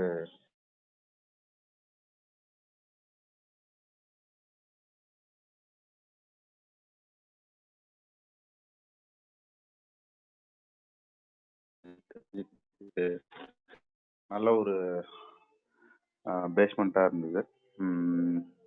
ஸோ தொடர்ந்து நம்மளுக்கு வந்து அந்த புக்ஸ் பத்தி நிறைய கொடுப்பாரு சார். ரொம்ப நன்றி சார். வாழ்த்துக்கள். உங்கள் அன்பான வாழ்த்துக்களுக்கும் கருத்துக்களுக்கும் மிக்க நன்றி. வேறு யாருக்காவது கருத்துக்கள் இருந்தா பகிரலாம். சரவணன் கண்ணா நீங்க வணக்கம். பேசுறீங்களா? இல்ல அவரு அசோக் மணி சொன்னது வந்து ஒரு அந்த படத்த பத்தி ஒரு இதுல சொன்னார்ல. அம் "இருக்கிற இடம் தெரியாம இருந்துக்கணும்டா" அப்படிங்கிற மாதிரி. அந்த விஷயம் ஞாபகம் வந்தது. அது போக காசி ஆறுமுகம் சொன்னாரு, "பல நிறங்கள்ல வந்து எல்லாரும் இருக்காங்க" அப்படின்னு. பட் இது வந்து குணத்த பத்தி ஒரு 4 பேர டிஃபைன் பண்ணி 4 வகையான இத வச்சிருக்காங்க. 2, 3 குணம் வரும்போது 2 கலர் சேரும்போது அந்த மாரி வரும். இப்போ சிகப்பும், பச்சையும் சேர்ந்தா வேற என்ன கலர் வருமோ, அந்த கலருக்கு உண்டான குணாதிசயம் வந்து அந்த 2 பேர்ட்டயும் இருக்கிறது அந்த அந்த மனிதர்ட்ட வரும். அந்த விஷயம் எனக்கு தோணுச்சு. இப்படி பல 2, 3 விஷயத்த மிக்ஸ் பண்ணும்போது 2 இதுலயே வந்து இந்த புத்தகத்துல வந்து 2 பேரோட சேர்ந்து இருக்கும்போது ஒரு நல்ல விஷயம் நடக்கும். யாரும் எந்த கலரும், எந்த கலரும் சேரக்கூடாதுன்னு வேற அதுல டிஃபைன் பண்ணியிருப்பாங்க.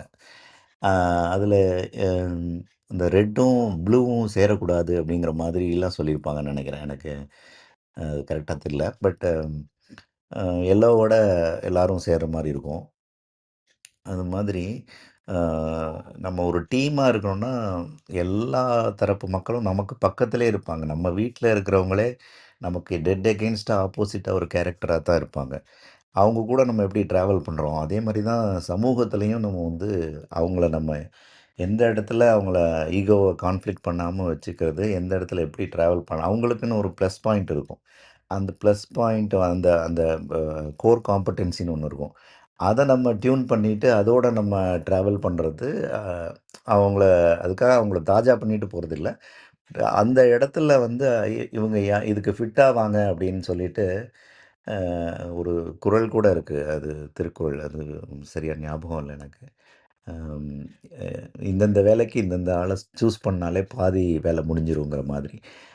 அது மாதிரி நம்ம கூட இதெல்லாம் ஒரு டீமா இருக்கும்போது அதோட இது ஸ்ட்ரென்த் ஆயிடும். இப்போ எனக்கு இருக்கிற மைனஸ் வந்து ஆப்போசிட்ல இருக்க பெர்சனுக்கு வந்து ப்ளஸ்ஸா இருக்கும். அவன் வந்து அத ப்ளஸ்ஸா பார்ப்பான். ஸோ அவனுக்கு குடுக்குற துறையும், பொறுப்பையும் குடுக்கும்போது, அது ஒரு டீம் ஒர்க்கா பண்ணும்போது நல்லாயிருக்கும். இது எப்போதுமே ஒரு டீமா தான் இருக்கும். இந்த சமூகத்த நம்ம வந்து அவாய்ட் பண்ணவே முடியாது. வித்தியாசமான மனிதர்கள் நம்மள சுத்தி இருப்பாங்க. நம்ம கூட பழகுனவங்களா இருப்பாங்க. நம்ம கூட ரொம்ப அறம் பேசிக்கொண்டு, ரொம்ப சில விஷயங்கள சொல்லிட்டு இருக்கவங்க, கோபம் வரும்போது அவங்களுடைய பழைய பிம்பங்கள் எல்லாமே உடைஞ்சு, புதுசா ஒரு மனுஷன் வெளியில வருவான். இந்த மாதிரி ஆட்களெல்லாம் நம்ம எப்பயாவது அந்த கடினமான சூழ்நிலையில நம்ம பார்க்குற மாரி இருக்கும். அப்போ நம்ம வந்து அப்போ இந்த மாரி இலக்கியங்கள், இந்த மாரி புத்தகங்கள் தான் நம்மள வந்து ஒரு அரண் போல பாதுகாக்கும். ஏன்னா, முன்னாடியே நமக்கு ஒரு அ உ நமக்கு முன்னாடி போட்டு வச்சிருக்கிறதுனால, நமக்கு தெரிஞ்சு வச்சுரும். அந்த இடம் வரும்போது நம்ம நம்மள பாதுகாத்துக்குவோம். ஓ! இது நமக்கு ஏற்கனவே தெரியும். இப்படிதான் நடக்கும் அப்படின்னு சொல்லிட்டு அப்படின்னு. இந்த மாதிரி ஒரு விஷயங்கள்லாம் வந்து இலக்கியத்திலயும், இந்த மாரி கதைகள், புத்தகத்திலயும் நடந்தத சொல்றதுனால, நமக்கு ஒரு முன் தயாரிப்புக்கு ரெடியா இருப்போம். நாளைக்கு என்ன பிரச்சனை வந்தாலும், பெரிய இழப்பு ஒண்ணும் இல்ல அப்படிங்கிற மாதிரியும், ரொம்ப பெருசான நம்பிக்கையும் இல்லைங்கிற மாரியும், ஒரு தாமரை இலை நீர் போல நம்ம டிராவல் பண்ணிட்டுருப்போம். எல்லா மனிதர்கள்ட்டயுமே நமக்கு அந்த பழக்கம் இருக்கும்போது, அது பெரிய பாதிப்பும் இருக்காது. பெரிய நன்மையும் இருக்காதுங்கிற மாரி போகும்.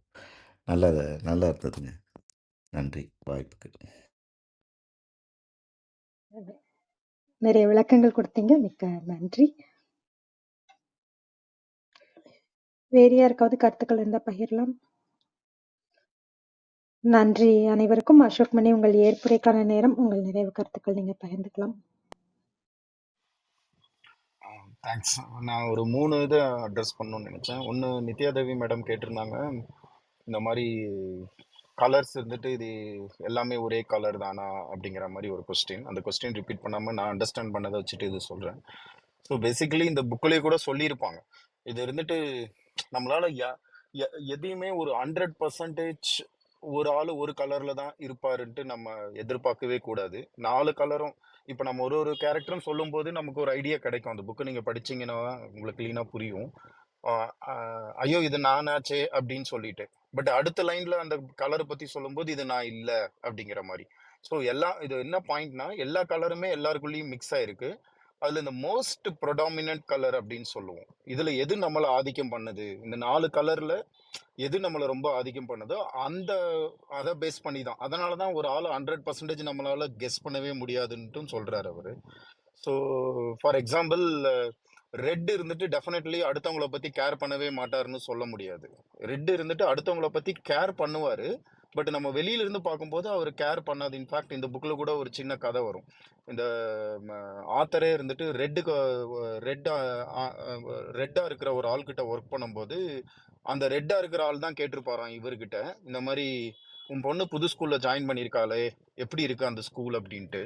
உடனே ஒரு கதை பேச ஆரம்பிச்சிருவாரு. இந்த மாதிரி என் பொண்ணு இப்படி போயிட்டு இருக்கா, அந்த ஸ்கூல்ல அது இருக்கு அப்படின்னு பேசும்போது ஒரு 2-3 நிமிஷத்துல ரெட் இருந்துட்டு நம்ம பார்க்கும்போது கிளீனா தெரியும் அவருக்கு அந்த இன்ட்ரெஸ்ட் இருக்காதுன்னு சொல்லிட்டு. அவர் எப்படி பிஹேவ் பண்ணுவார்னா, இதெல்லாம் ஏன் எங்கிட்ட சொல்லிட்டு இருக்கான், இவன் பர்சனல் விஷயத்தை ஏன் இவ்வளவு சொல்றான் என்கிட்டன்ட்டு.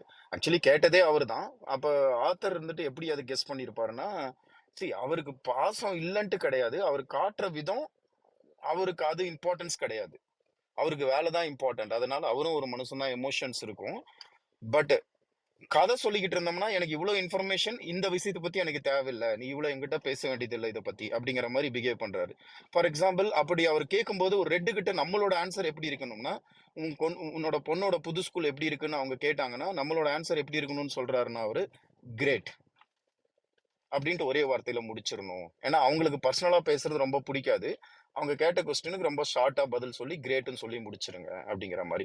ஸோ பேசிக்கலி இந்த பாயிண்ட் நான் எதுக்காக இங்க சொல்லணும்னு நினைச்சேன்னா, எல்லா கலரும் எல்லாரோட இருக்கும், அந்த ப்ரொடாமினன்ட் கலருக்கு அவங்க கிட்ட எப்படி பிஹேவ் பண்ணணும்னு கத்துக்க வைக்கிற ஒரு அப்ஜெக்டிவோட எழுதின ஒரு புக்கு தான் இது அப்படிங்கிற மாதிரி நான் பார்த்தேன். சரிங்களா? ஸோ ரெண்டாவது, சரவணன் சார் சொன்ன 3 புக்குமே நோட் பண்ணியிருக்கேன். பட் டெஃபினெட்லி நெக்ஸ்ட் மந்த்து எனக்கு சான்ஸ் கிடைச்சா நம்ம இருந்துட்டு கிவ் அண்ட் டேக் பற்றி பேச பார்க்கலாம் சார். ஏன்னா நான் ஆதம் கிராண்டோட ஆல்ரெடி திங்க் அகைன் புக்கு படிச்சிருக்கேன். அவரோட ரைட்டிங் கொஞ்சம் ஈஸியாகவும் இருக்கும், புரிஞ்சுக்கிறதுக்கு நல்லாவும் இருக்கும்.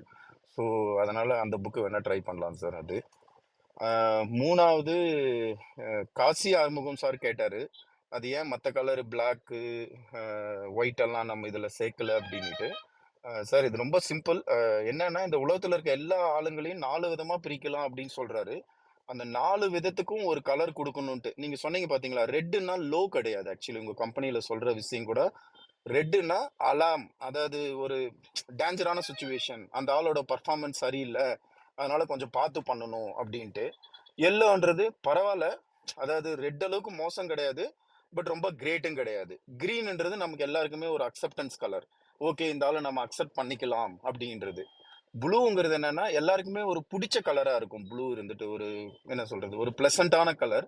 ஸோ அது இருந்துட்டு டெஃபினெட்லி கிரீன்ன்றது நார்மலான ஒரு பர்ஃபார்மன்ஸ்னா அதை விட பெட்டர் அப்படிங்கிற மாதிரி தான் அவங்க டிஃபைன் பண்ணியிருப்பாங்கன்றது என்னோட அண்டர்ஸ்டாண்டிங்.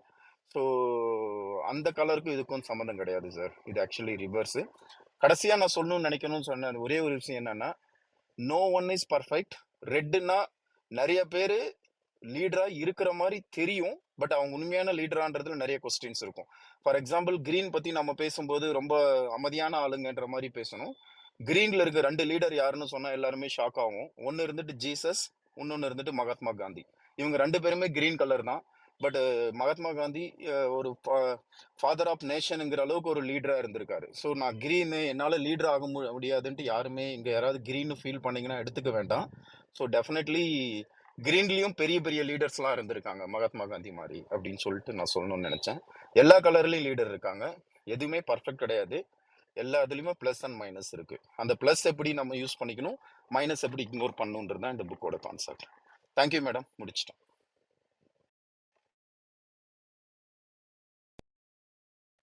மிக்க நன்றிங்க அசோக் மணி. இன்னும் நீங்க கொடுத்த ஏற்புரையில இன்னும் நிறைய விளக்கங்கள் கிடைச்சது. இந்த புத்தகத்தை நம்ம எப்படி அணுகணும் அப்படிங்கிறதும் சரி, ஆம், சில விஷயங்கள்ல ஏன்னா ரெட்ல மதர் தெரசா இருக்காங்க அப்படிங்கும்போது அதை கேட்கறதுக்கு நமக்கு கொஞ்சம் எப்படி மதர் தெரசா அங்க இருக்காங்க அப்படிங்கிற மாதிரி இருந்துச்சு. அதே மாதிரி தான் இப்போ கிரீன்ல ஜீசஸ் இருக்காங்க இல்ல மகாத்மா காந்தி இருக்காங்க அப்படிங்கும்போது நம்ம அதை எப்படி அணுகிறோம், அதை எப்படி பார்க்குறோம் அப்படிங்கிறதெல்லாம் ரொம்ப முக்கியம். அப்படிங்கிறதெல்லாம் ரொம்ப தெளிவா எடுத்து சொன்னீங்க. மிக்க நன்றி. ஒரு அருமையான புத்தகத்தை அறிமுகப்படுத்தியதற்கும் அதன் சாராம்சத்தை விளக்கமாக எடுத்து சொன்னதற்கும் கேட்டுக்கொண்டிருக்கும் அனைவர் சார்பாகவும் சரித்திரம் படைப்போம் தளம் சார்பாகவும் மனமார்ந்த நன்றி. பேச்சாளர்களாக கலந்து கொண்டு தங்கள் அன்பையும் வாழ்த்துக்களையும் பகிர்ந்து கொண்ட ஒவ்வொருவருக்கும் நன்றி. தொடர்ந்து பொறுமையாக கவனித்துக் கொண்டிருக்கும் வேல், கலாபம், சங்கர், கோவிந்தராஜ், சர்வஜித், வெங்கட், பவுலின், அர்ஜுன், பேகன், ரேவதி, லக்ஷ்மி அனைவருக்கும் நன்றி. குறுஞ்செய்தி வாயிலாக தங்கள் வாழ்த்துக்களை பகிர்ந்து கொண்ட ஒவ்வொருவருக்கும் நன்றி. தியாகராஜன் அவர்கள்